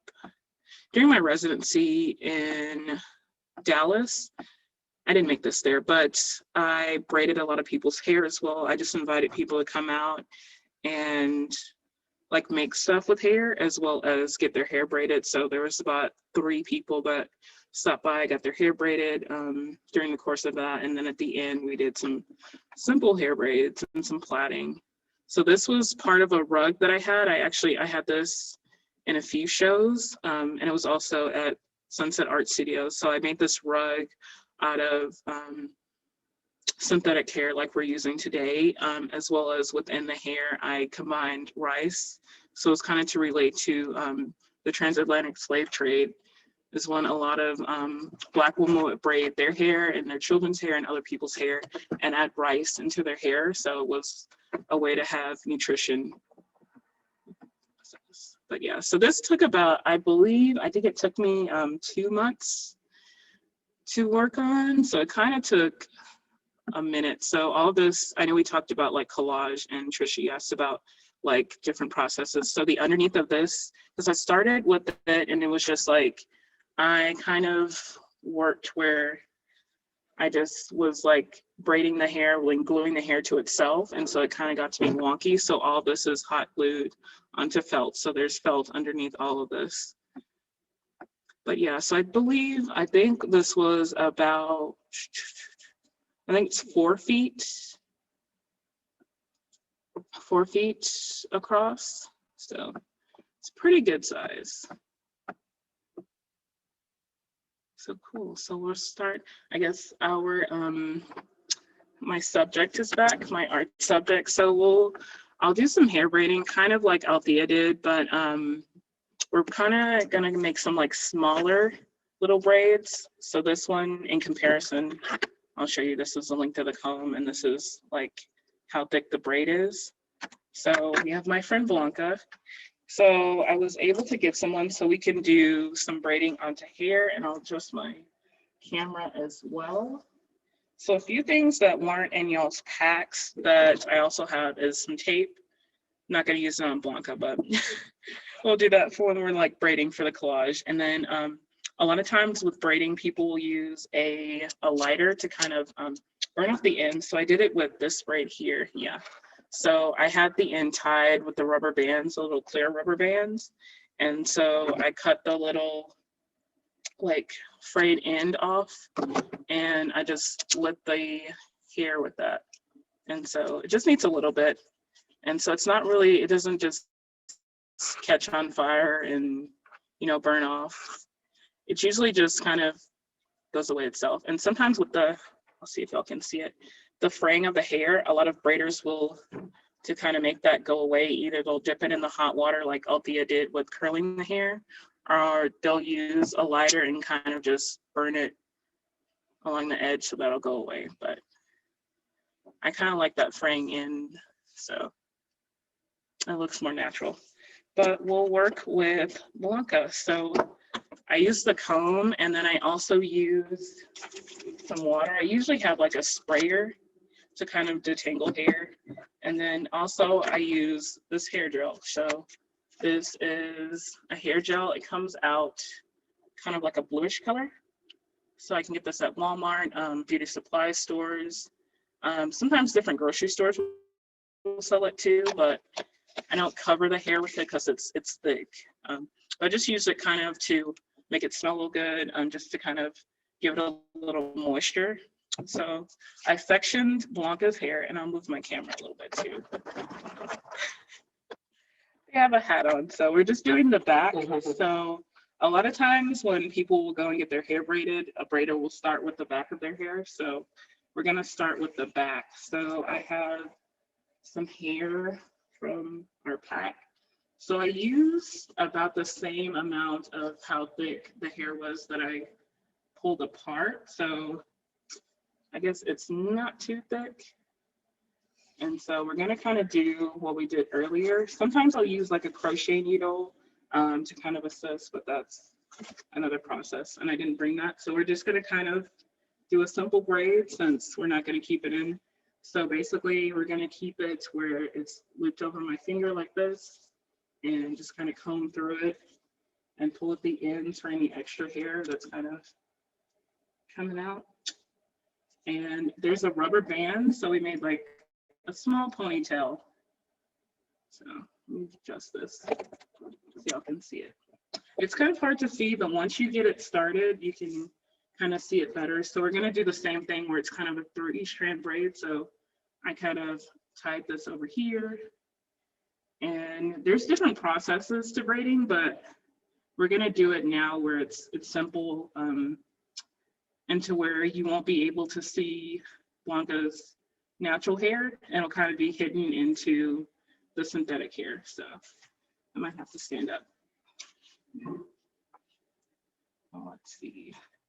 So I made it to where it's kind of the 3 strands again. So it's 2 of the strands are the synthetic hair.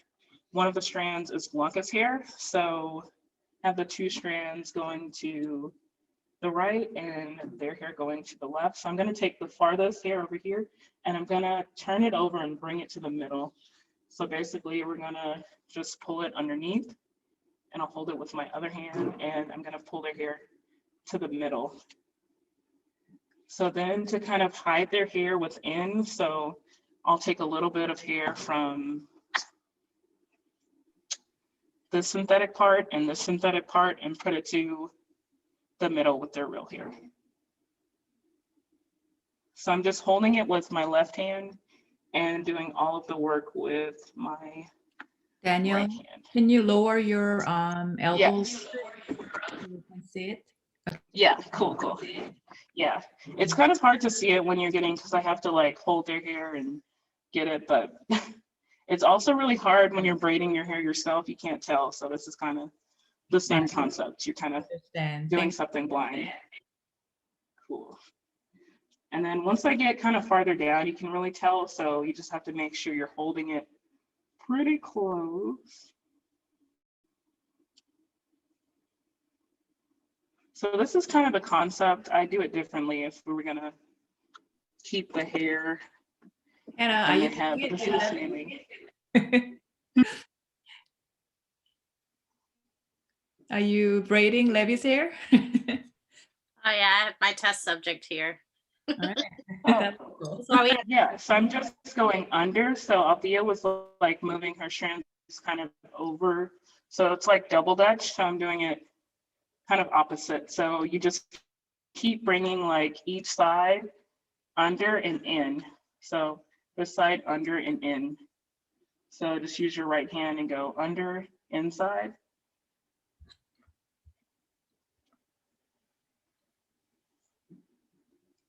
So you can kind of see like checking the time and seeing like based on the length, you can see how long it would take to kind of do their whole head. And sometimes if you get it where it's like the braid doesn't look even, then you just have to just go back, just let it unloop and then go back to the spot that you need to fix and just make sure it's tight enough and keep braiding. So just keep doing the under and over and occasionally just pull it to the end so you make sure it doesn't get knotted, because sometimes you'll start braiding and then it'll get all twisted at the end and then you have a huge mess. So yeah.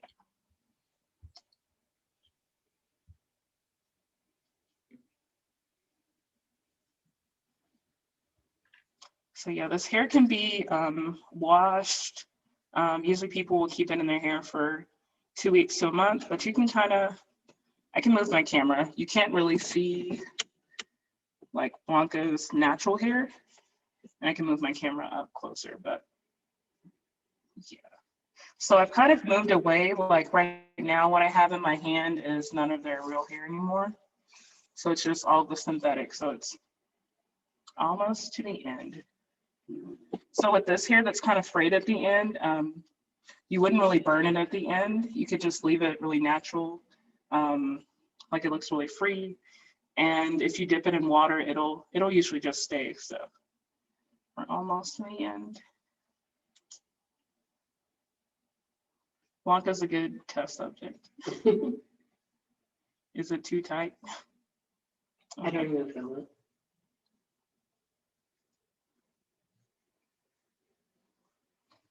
Okay, so I have a little bit left. I'll just go to the end.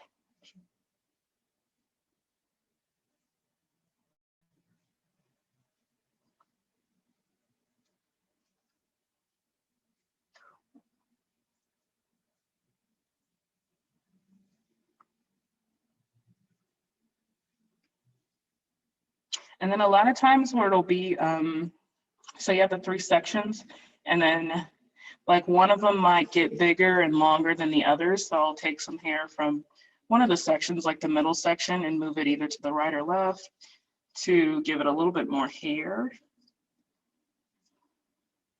but not too much.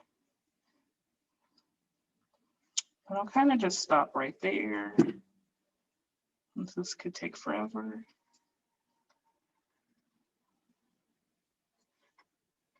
But yeah, so kind of like that. And people sometimes will leave it at that length or cut it a little bit, and you can dip it in hot water and it'll stay. So, and I can also show y'all how it would look if burned it a little bit. So I just cut a small amount of that off right there. And then I'll get as close to the end as I can, and I'll just put the lighter on a little bit. Ooh. I need a little more. And then I'll just rub it between my hands. So yeah, Blanca owes me $100, but yeah, so kind of like that. This one isn't really neat since I was trying to go a little fast, but that's basically the entire concept. So you just repeat that whole process over their entire head. So yeah. Awesome. So we'll do some braiding for the collage as well. You may leave.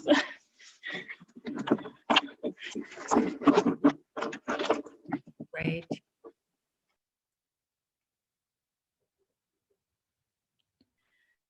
Okay, so I'll try and do that. We'll do that again to make the braid like I showed y'all earlier.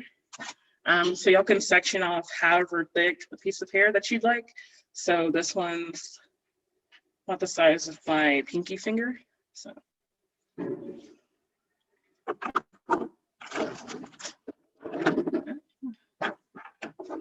Let me find my other braid. Okay.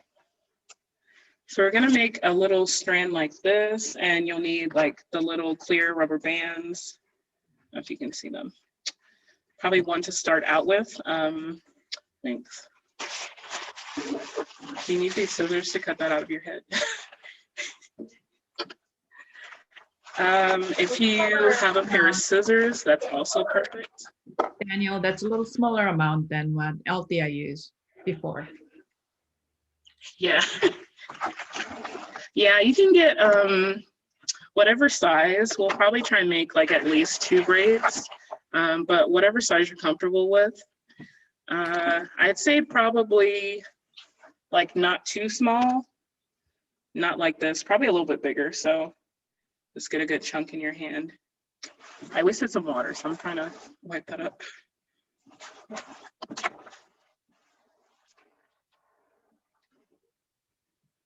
And then you can also save like your hair ends like this, like I cut off from Blanca, and what we'll cut off too. But cool. So you can do the same thing like we did earlier and just kind of like hold the middle. Well, that's not the middle.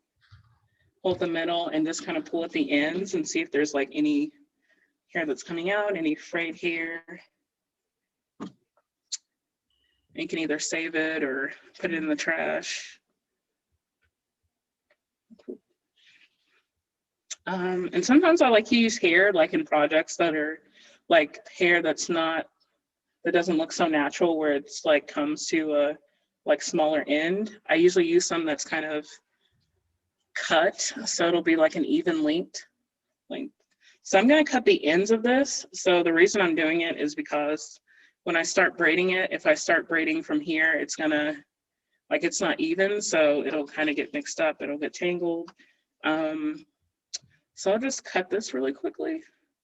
Let me grab my pair of scissors, but if you want to, but you don't have to, you can either cut this and then tie the rubber band to the end, or like just tie the rubber band to probably about in right here. That's good. So yeah, so I'll take this and I'll cut it to about right there. So I'm basically cutting off the ombre part of it. And then I'll take the little clear rubber band, still holding it in the middle right there, and kind of catch the end here. So I'll leave like maybe 1/4 of an inch and 1/2 of an inch down here. So give it a little room.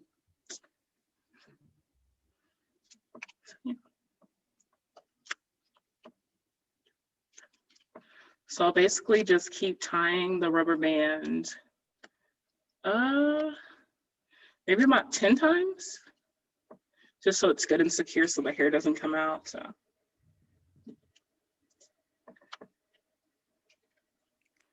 I might need to do it more, but that's okay.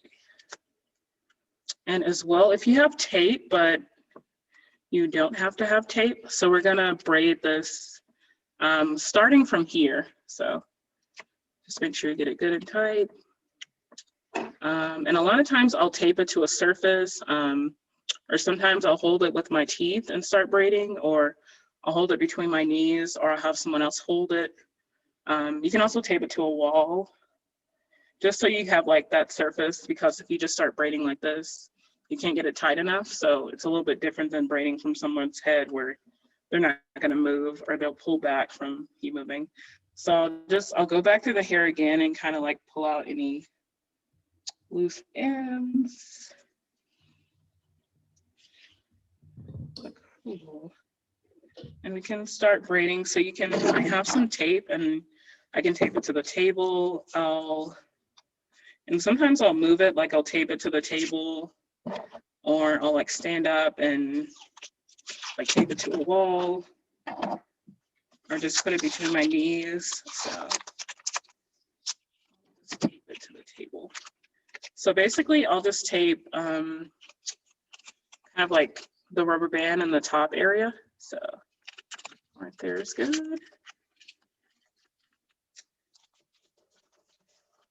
And I'll split this into 3 sections like I did earlier. So, and I'll probably have to stand up too, because it's really long, so you'll probably have to keep moving back, stretching it out, but just get about 3 even sections. Kind of start at the top and then kind of pull it apart. You'll probably still get some hair that's coming out, but it's okay. Yeah, so I have my 3 sections. So just make sure they're nice and clean. And we can start braiding. So you can either do it overhand, kind of like double Dutch, or underhand. So you're basically taking one side, pulling it under. Then you take the other side and pull it under to the middle. So with this, you just have to make sure you keep the braid really tight. So a lot of times you'll probably have to stand up to do it. So I always feel like that's better, but I'll sit down.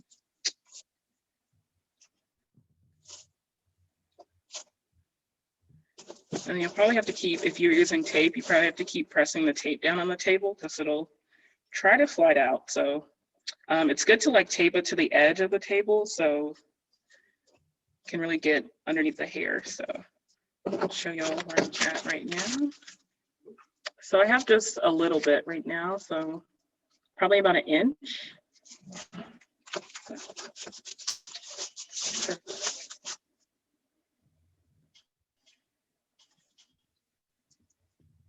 So just keep braiding until you get to, let's say, about where the ombre starts again, where it starts to fade out. And then you can stop, and we're going to tie it off with another rubber band. So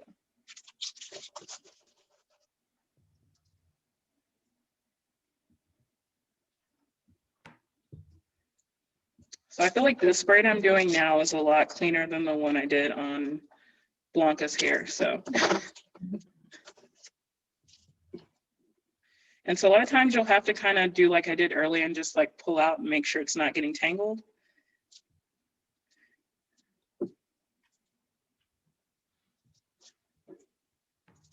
So I can probably do that about, after you've done the over and under for each side, maybe about 6 or 7 times. You could keep doing it each time, but it takes up a lot of your braiding time too. And then as well for collage, we're going to use the little whiteboards that we got in the glue. So if you want to just think about other objects to incorporate with this, so we'll glue the braids onto the surface and can do it kind of like I did with the rug where it's a swirl and it's just the hair kind of, you know, tracing itself. I've done it where I did with poetry where I kind of just wrote letters or wrote words onto a surface and then glued the hair on top of that. But I have some books, some glitter, other things to kind of use as a background. As the undersurface for the collage. I was kind of looking for things that related to hair, but also you could use whatever feels natural. And you could use your beads too and rubber bands. I have a few bobby pins that I'll probably use.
How's y'all's braids going? All done. Ooh, yay. And then after you finish and you tie off the end with the clear rubber band, you can like cut the excess off and you can either do another braid or look for your secondary collage items. I usually use a lot of magazines that kind of relate to hair with collage as well. So kind of find like people in there that are either like trying to sell some kind of hair product, they're a model or different hairdressers.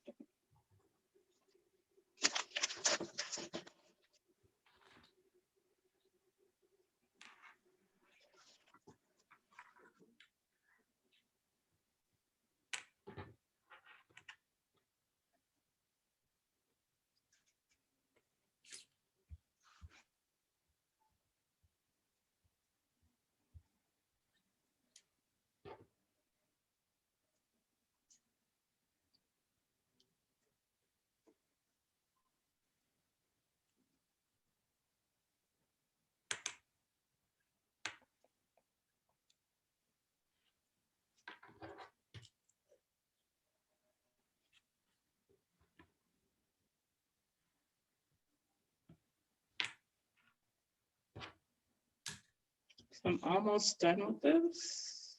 I'll probably just cut it off.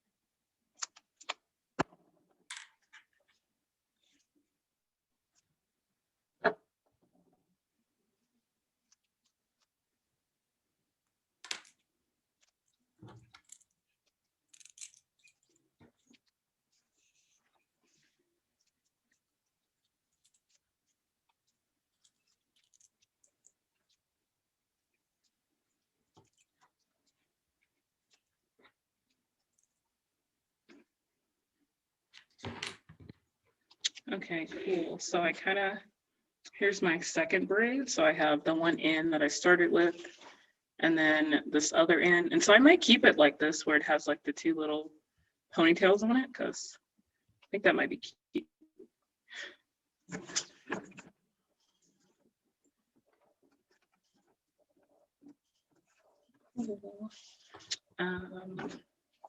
Then I'll open up the tacky glue. I have this book that I found, so I'll probably look for some pictures in there to glue beneath the hair, but I think I'm gonna just do like some spirals with the hair.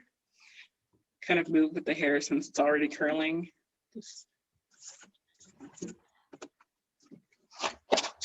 Let me find a quick background.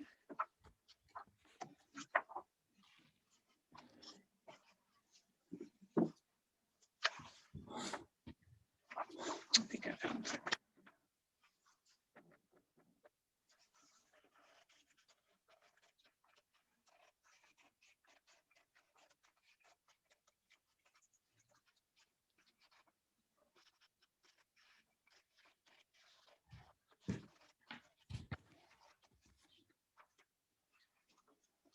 So I found a picture of this lady making a coil pot. And then her hair is coiled too, which is kind of interesting.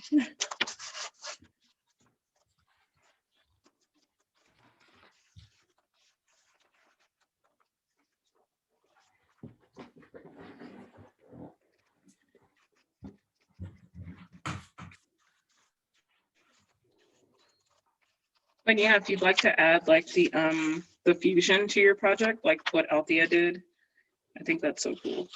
I would add that too, but I don't have any parchment paper, so I'm kind of out of luck.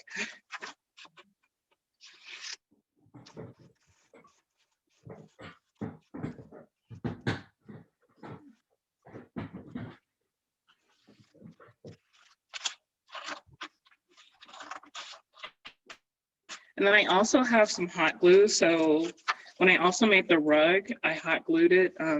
So I use a lot of hot glue with the hair. I feel like it really sticks well. Just the tacky glue takes a little bit longer to dry, whereas the hot glue dries fairly quickly and holds really good too. So you use hot glue usually? Yeah. So I have, let me see. I don't think I started using like these. I use the bigger glue sticks, but I got this one from Amazon and Hobby Lobby, where it's like this, I guess it's almost like a permanent or extra strength hot glue. And that works really well too. It looks a little bit wider than like the regular hot glue that you can get from Walmart, but it's definitely a little bit stronger. Look for this. Anything.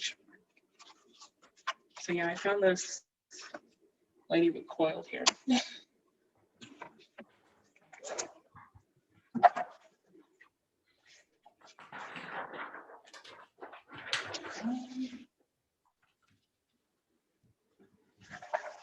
I think I found a good picture too.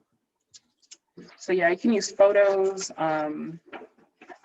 different like hair objects, real hair. Some of you who have an iron at home, feel free to fuse hair.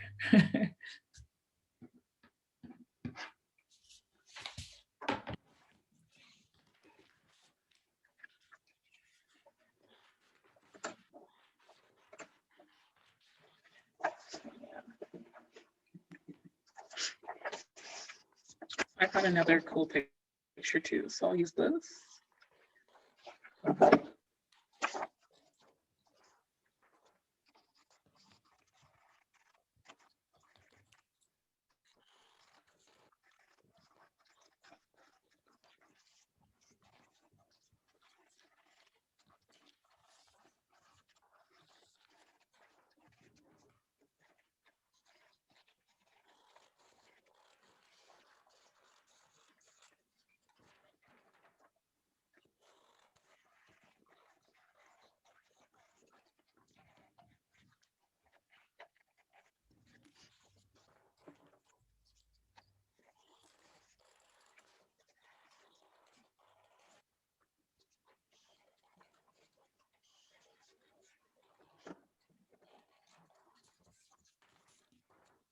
So I'll go ahead and glue the first image onto my board and spread out the glue. Can you show, And then I show use, your image? yes. Sure. Yeah, I have this little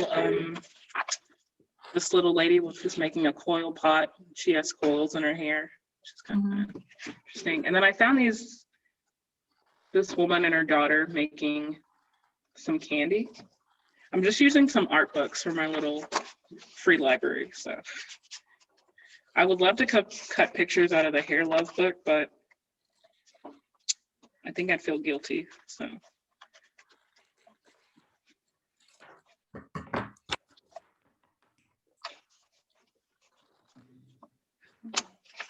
Can you tell me more about what you were talking about earlier, where you use like a crochet hook to get the hair combination started for braiding?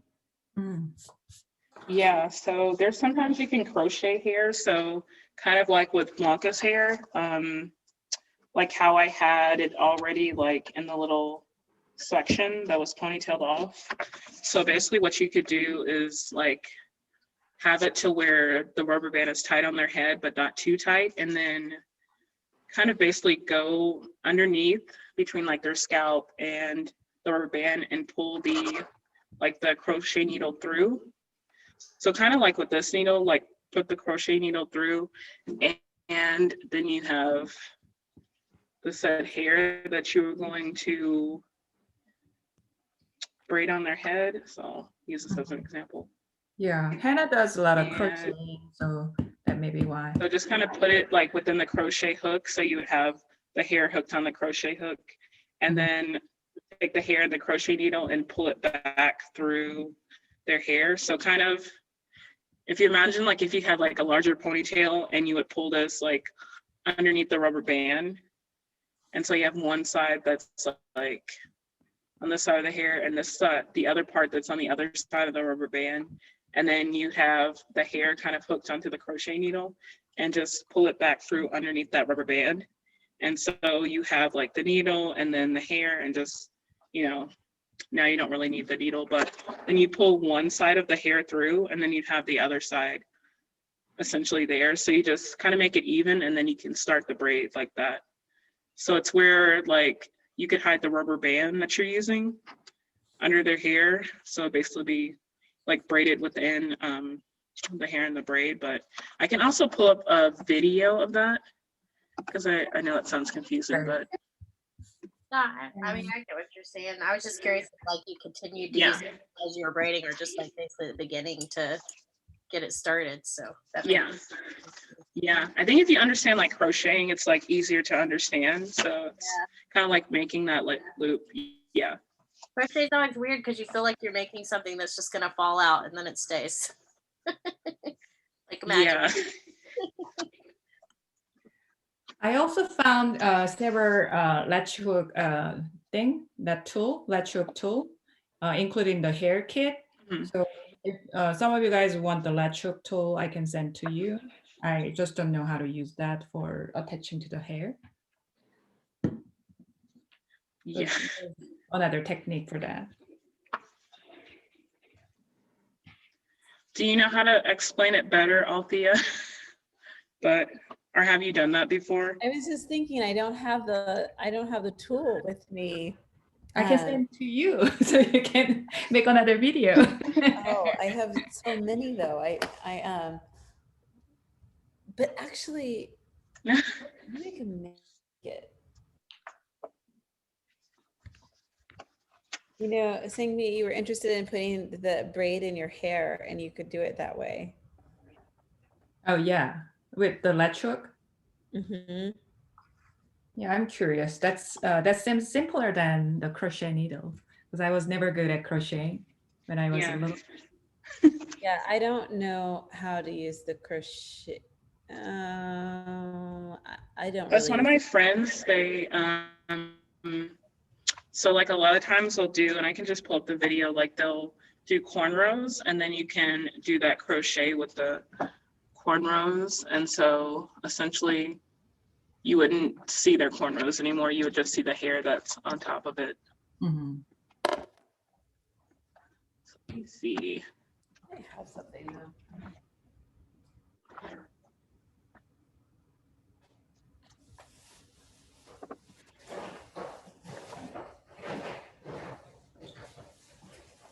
Which I mean, when you do the crochet, I feel like it makes the braid look better, look nicer.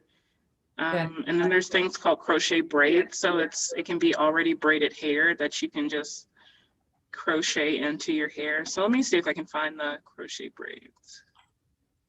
Quick video. There are a lot of intricate weaving patterns I saw on videos. Yeah, I think this one looks good. Let's see.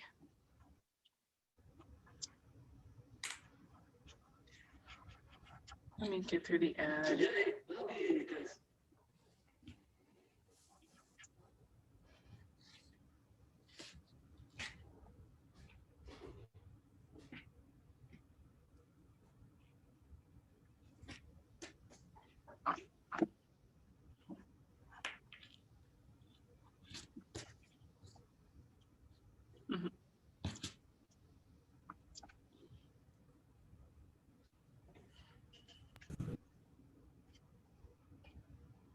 Okay, here's the video.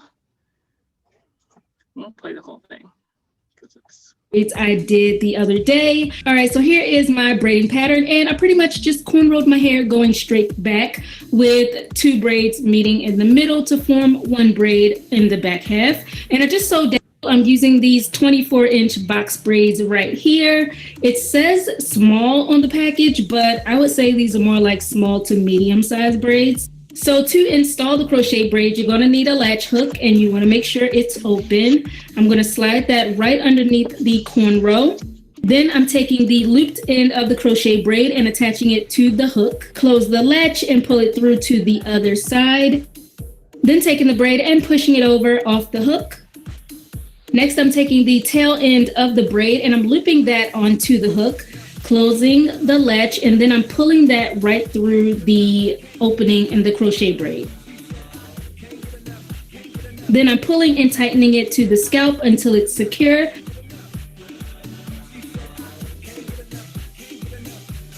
And this is how it should look. So I'm going to keep doing that for the entire front of my head. And you want to make sure to install taking a part and combing out the hair, make sure I don't have any tangles.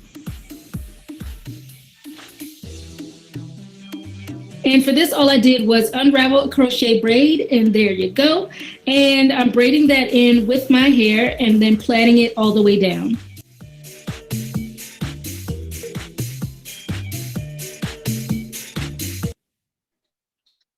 And yeah, that's basically it. That kind of showed the braids that are already made, and they have a little hole at the top, and you can just basically crochet them using the latch hook. But that's really cool.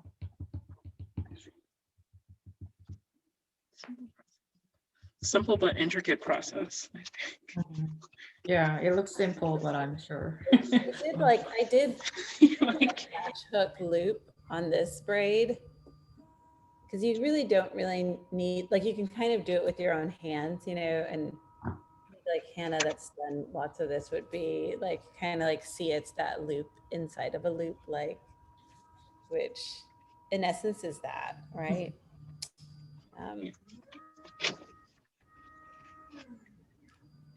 Yeah.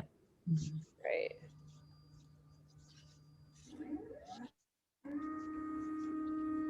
It's that loop.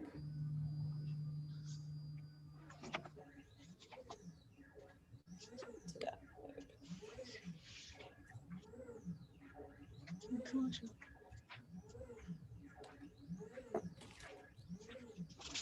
Oh, cool. I did my first image, and I'll probably want the little coil lady.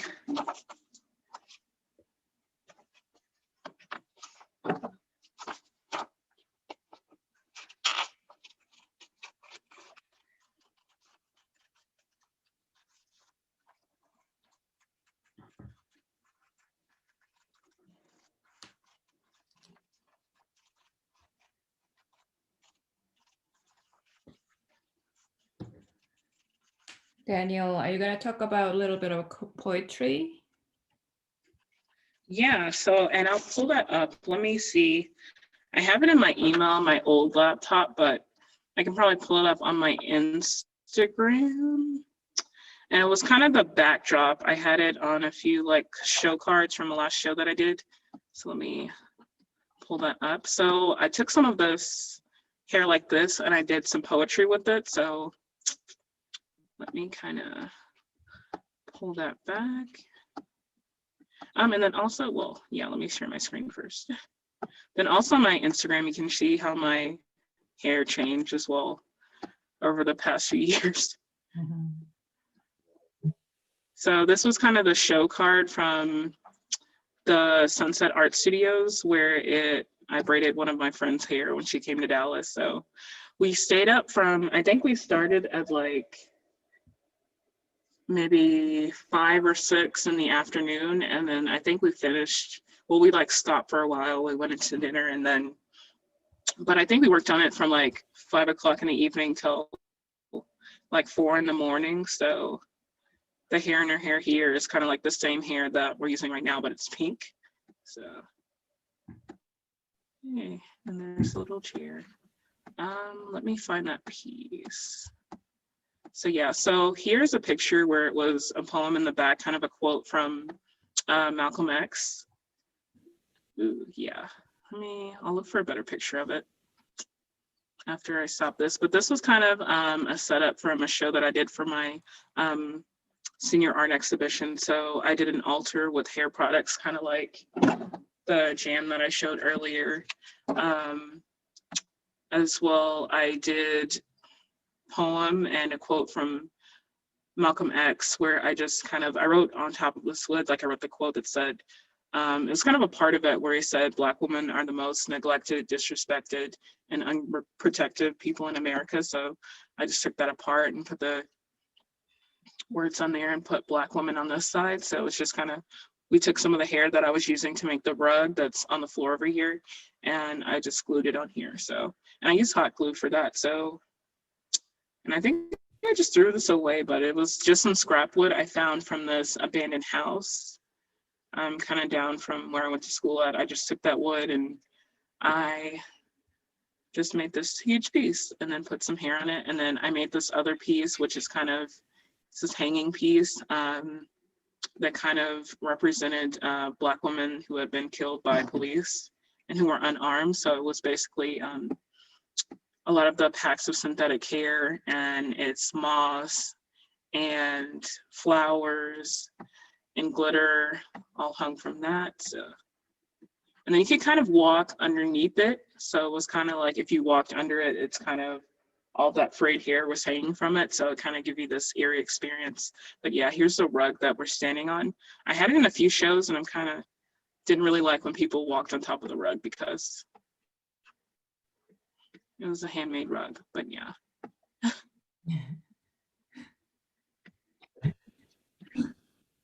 But yeah, people like to, and then for First Friday Art Trail that's here in Lubbock, a lot of people would like, they bring like their dogs in my studio and then occasionally there'd be a dog that would step on it as well. So it's kind of maybe something that needs to be framed, not put on the floor. And then I made this altar piece. So I made, this is all out of hair too. So it was kind of things that had, I had some cowrie shells. A lot of times people will have that as like jewelry in their hair, kind of like the beads. But I made this out of hair, so it kind of held these hair products. It's another piece that was hanging from the ceiling, like these bones. So I really kind of like things that hang from ceilings that aren't on the floor. But yeah, this was all out of hair. Is this synthetic hair or real hair? Yeah, it's all synthetic hair with this. And yeah, let's see. I haven't really done much with real hair. I cut my hair recently, so I'm looking at maybe doing something with that, but it's not as versatile as a synthetic hair, because with the synthetic hair, you can burn it. And if you do that with real hair, it's gonna, you know. And then I made this little altar piece a while ago. So this is all out of kind of hair that I was recycling. So a lot of times, like the hair that we're using now, the like frayed ends, I won't throw it away. I have this bag of like random hair that I'm keeping. But yeah, so this was also, I put a poem, so I kind of, around there is dirt, so I kind of made this ring. And in the dirt, I forgot what the poem is called, but yeah, I wrote a poem in it. So all of the hair, all of the, like the items, the smaller altar here kind of represented kind of like Black joy and hair and that process. So this was kind of a way for me to use hair, but not use it as a braid. And a lot of this hair too, I had gotten some from like some like different beauty shops and some barber shops. So I was collecting like hair products that, like the bottles that they were finished with, like hair that they kind of swept off from the floor, like old hair that they weren't using for braiding anymore. So all this hair is kind of like recycled, and a lot of it's some that's like, I used some that I had in my head too. So a lot of times when I'll like put braids in my hair, I'll like, after I cut it out, I'll save that hair. So if you can kind of see, let me go back to this picture. Like some of the small ends that kind of look like snakes. So those are braids that were in my head. And that's also from one of the first Friday art trails.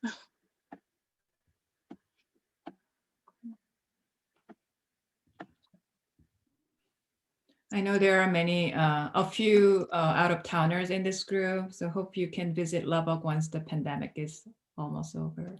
Right? I heard Lubbock art community is planning to have the first open public First Friday Art Trail in the month of May. So hope that works. I think so. I think it's supposed to be the 200th First Friday. So I don't know what they have planned. There's a plan for a soft opening next Friday. Is that right, Danielle? Yeah. Yes.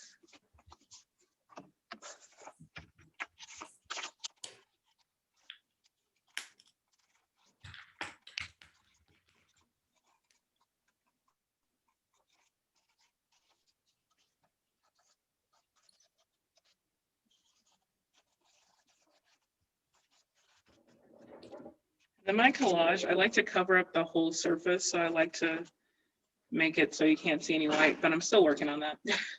I should have put something underneath the people, but that's the hardest part.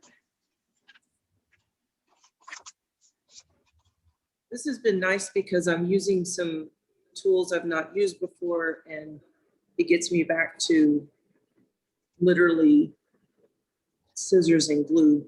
So I've been liking it. Yes. I love collage. I love how it's like, you know, it's not any heavy chemicals.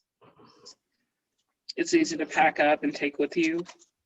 Yep, sure. I know, I have the largest collection of magazines. I'm like,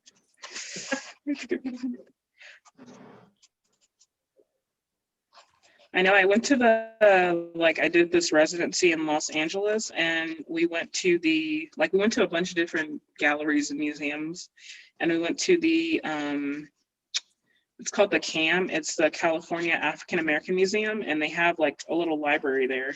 I guess it's not really organized, but it's a huge resource. They have a bunch of magazines, huge amount of books.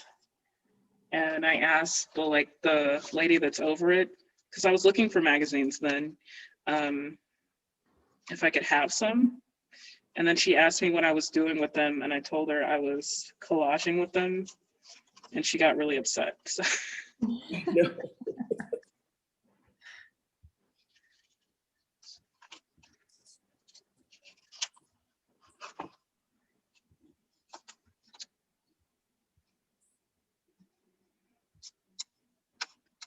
Cool. And then I also, if y'all are interested in collage, I use these scissors that they're kind of short. I guess you can see like the size of them. And then they have like this, like a really little pointed end. They're kind of really cool. There's some that are white. I forgot what the brand is called, but those are really good. But I found these in these are called Westcott. And I have white pairs. So like Westcott sell it, it's either blue or white. They're good for collage because they're really sharp. And then they have these like really pointed ends where you can get really deep into the edges, like if you're cutting out details in pictures, but it's good for cutting any material like the hair. It's good for fabric, I believe, too. Sometimes they need to be sharpened, but I feel like they're probably about the best for cutting paper. And then they usually come in a pack where it's like a bigger pair of scissors. Oh, what did she say? I was just going to ask if you found them in the sewing section. It sounds like something that. Yeah. Yeah, they come in the sewing section. So it's this pair, and then they come with a bigger pair of scissors, like the ones that cut fabric, the pink and shears. So yeah. And I think they're $9 together. I think these scissors are kind of like $5. So.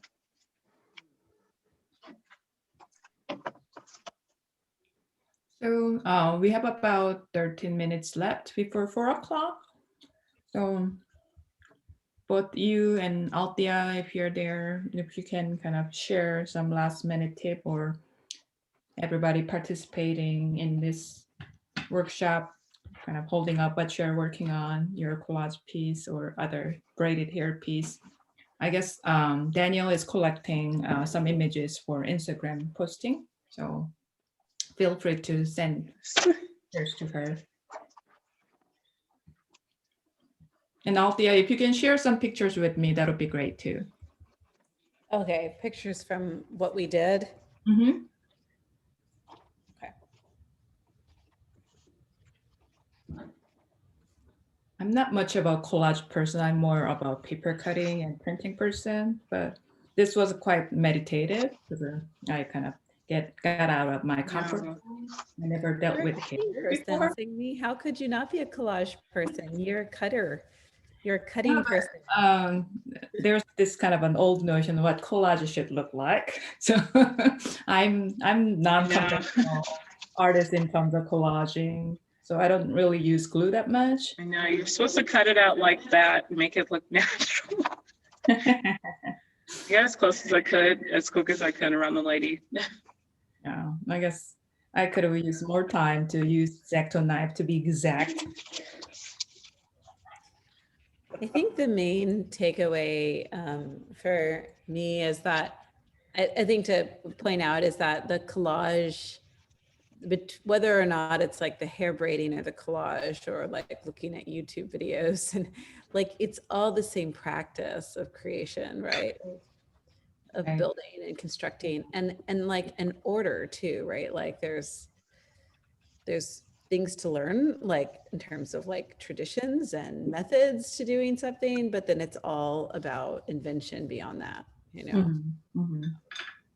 Regardless of whether or not, you know, doing hair. Yeah, and it also has to do with individual's ability. Like Matisse at a later time of his life, he turned into collage because his hands were shaky. So those things get factored in.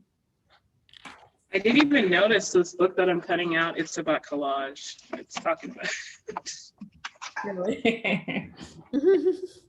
Read those books.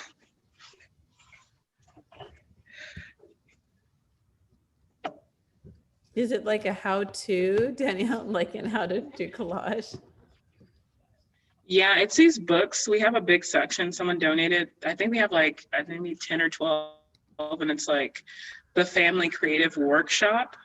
So I think it has like different projects. So this one has collage and assembly. There's this thing called carry-alls. I guess it's to make bags. There's stuff about Christmas, ceramics, casting. I guess this is actually a really good book. Probably shouldn't have cut out of it. It's cartooning, carving. Oh, I guess it's in alphabetical order, all of the projects. So I guess I'm cutting out of the C's. That's always my biggest concern about collage is what am I destroying in order to create what I'm creating? Oh, that's a good meaning behind it. I had this professor that she had a bunch of Vogue, the large Vogue catalogs. I don't know if y'all seen those, but they're like these huge like red books from the 70s. And we would use some of those, but she was really particular about cutting out of them. Quick question for both of you. Would spray adhesive work for some delicate hair parts? Because I have little end over here, and I don't want to use the tacky glue. I love it. I use spray adhesive to make some intricate shapes. I love it. Yeah, I mean, you're saying. What do you think, Althea? Did you say spray adhesive? Is that what you said? Yeah. So apply on the paper, then rearrange the hair on top before it gets dry. Yeah. Well, yeah, it's tough. I don't know. I mean, because I don't know if it would support the weight of it or not. Right. I'm just curious whether apply the hair adhesive to the hair. Yeah. Oh, also, Althea, like the hair thing with the Gorilla Glue. This is kind of fitting. The Gorilla Glue girl. Yeah. Try that. Tacky glue is Right. pretty well on the board. So it's already set, so it's staying. But I was wondering on the individual strand part. Yeah, on the individual ones. Mhm. I guess I can fuse it. I mean, the thing is that spray adhesive, it gets everywhere, so that's what I was thinking is that like it gets everywhere. So where the hair is not, then, Yeah. Best. Right. Like, it's like, it's almost like you're better off if you can like paint it on and control where it's going to go. And then. Yeah. Tacky glue, at least it dries non-tacky once it sets. Now I have done some like heat fusing to paper. Like, so taking some like strand bits and melting it into the paper, but it becomes something different, becomes something else. So fusing, sort of like interleaving. Like taking this and putting it on the paper and heating it, and it like melts kind of into the paper, onto the paper. What was the product again? Oh, no product, just the hair. Just the hair. Oh, fusing to the paper. Okay. I'm like almost finished. I'm almost finished with my collage. I just have to add my hair and add my glitter. Oh, I don't have glitters. You should have put glitter in the bag. I forgot. Let's forget about glitter. Yeah, I think printmakers in general, they're split between two groups.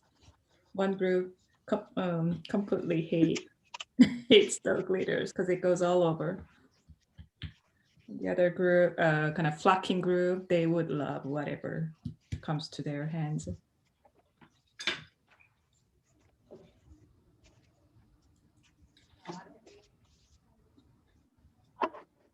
Yes, I had to with her because she's a very and I didn't look at any occasionally. I think as a parent, I hate glitter. I understand that. You can never get it all. You can never get it up. No. I think I probably have seen glitter in my daughter's hair when she was little that had been there for I don't know how long, through I don't know how many washes. Even Christmas cards that carry glitters on, it never goes away. It gets on every stationery. So where are you putting glitters I on? feel like everyone hates glitter. Daniel, can you show us your picture? Yes, let me glue the little coil-headed lady on. And let me add the hair. Yeah, That's several at the base students had to step out, Daniel and Althea. They had to go. So they are saying thank you to all. Okay. Yeah.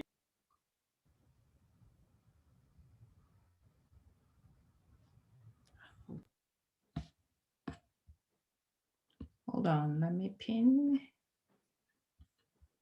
Speaker view. There you go. Oh, can you hold it up again?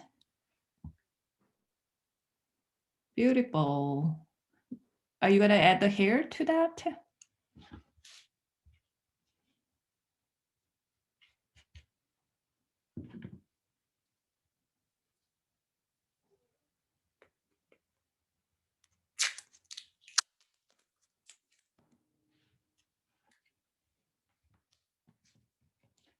How's everybody doing? Have you produced anything?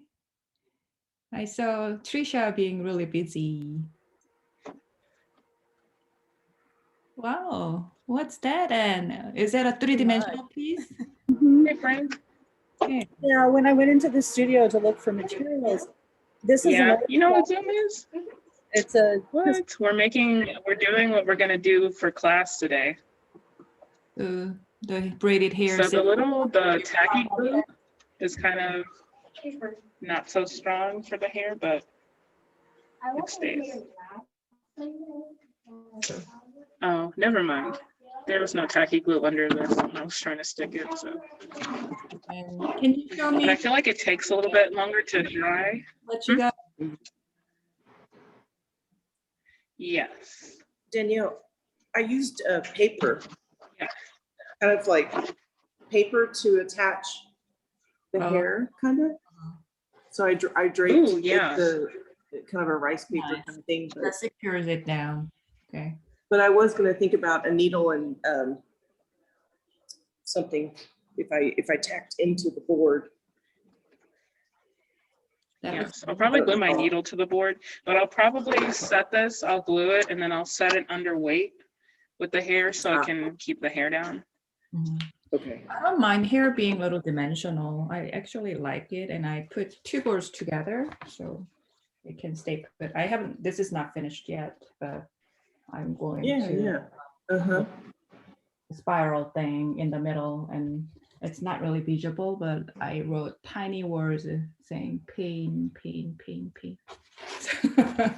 It's almost meditative. Yeah, very much, very much. You know, Danielle, this reminds me, your piece that was in the show, you did kind of a shadow box frame too. Yeah. So we could do something like that. That's what I was thinking, if it comes off of the board a little bit.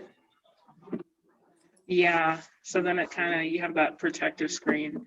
Then it's like its own little experience being in the shadow box. But Okay. Hi folks, it's almost time. 1 minute before 4. So does anybody have a question for the workshop or this particular method or comments? Thank you. Yeah, definitely. I Thank really you. enjoyed seeing all of your work, and also all of your thoughts. hearing all of your thoughts. Thank you. Appreciate it. Donna is gone, but she said this was fantastic, taught me new stuff, and so relaxing to watch and try. Planning to play with fused hair and collage with my leftover hair. Yeah, some of you guys got more hair than others, so please play with them and feel free to stay in touch with us. And all of our contacts, the recorded video is going to be shared online for a certain duration. So stay tuned. Thank you. Have a nice weekend. You too. I'm going to keep working and I'll tag y'all. Okay, I'll tag y'all or on send for pics. another 10 minutes if you want to wrap up. Okay. Questions. So. Yeah, I'm gonna keep working. Okay, so I'll stay on for about 10 minutes more.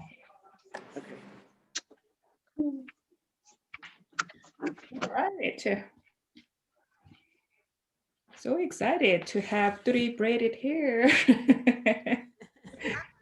Yeah. I'm gonna make it a little bit lighter, thinner, so I can probably figure something out. Yeah, I know. Maybe so Danielle, y'all are doing the workshop today for this too, kind of. We're doing the art class, but yeah, we'll probably do collage. That's cool. You can cut up those nice art books. Right. Yay. I'm looking forward to trying the fusing. Yeah. Yeah. I think there's some of those box cutters in that tool bag. Be quiet. So are you, Kathy, are you doing okay after all those busy, crazy organizing? Oh, yeah, for Austin, it's, yes, finally has returned to normal. Having some personal life. Yeah. Great. Already planning for next year. So for you all, Kathy is the co-organizer, co-president of Print Austin. How many years have you been doing? This is our 8th year. We just finished our 8th year. Yeah. So, yeah. Oh, Kathy, I forgot to say, I was going to mention, I'll be in Austin next week at Flatbed Press. And I'll actually be making a print with hair, so. I think I saw one of your pieces. I think Catherine owns one of your pieces. Yeah. Yeah. Yeah. Have you already printed? Yeah, we can use those. Have you finished? No, I did the shadow box, like Trisha was talking about. I made one of those and it had like a collage in it as well. So we're gonna do an etching. Master printing project with them? Yeah. Mm-hmm. So it's coming up. You haven't done it yet? No, I'm doing it. We'll start Tuesday and then probably try and finish either like Tuesday or Wednesday. So like a very fast project. That's exciting. I look forward to seeing it. I'm gonna get in touch with Catherine in the summer for a print project. I have an idea for a large format lithography. These days, it's really hard to get a ball grain litho plate. Takashi Press finally got a few, but we had a hard time getting some ball grain litho plates for classes. But I'm gonna use photo plates this time. All right, so yeah, I'm still gonna work on this for another 2 hours probably and add some more photos. Yeah. And the glitter rubber bands. Well, when I saw the fused, sorry.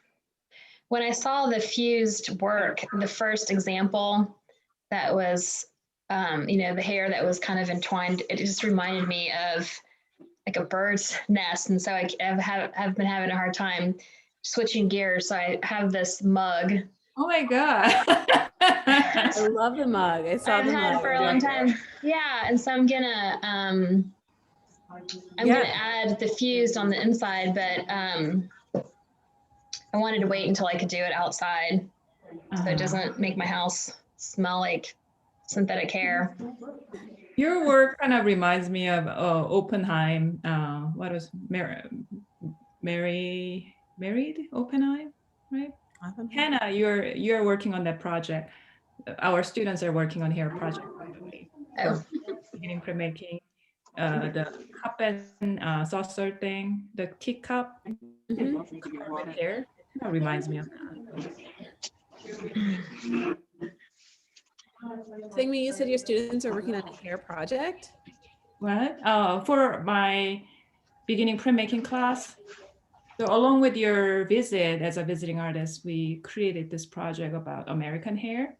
Oh, that's great. Yeah, they're using hair as a pop icon. I was kind of encouraging them to think about race and hair, but some students took some freedom, so it has a little more kind of pop art turnout. But most of them are kind of using iconic hair, and Hannah is using hair with the reference Oppenheim metaphor. So do you have your prints to show her? You can kind of, yeah, that's her screen printing, reduction screen printing. Oh, that's so cool. Yeah, so that's what they're working on, and we have a critique coming up this Monday.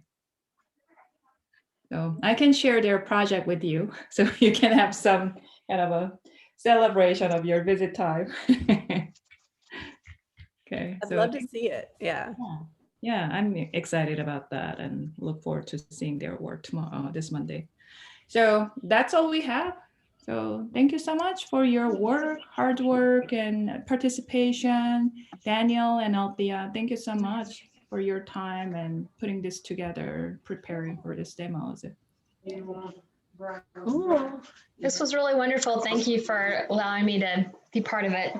Yeah, don't forget to share your work once it's done.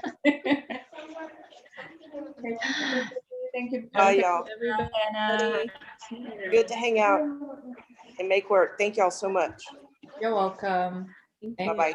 You're still there. So we're gonna leave. Thank you. Bye-bye. We'll talk more. Bye. Okay, bye.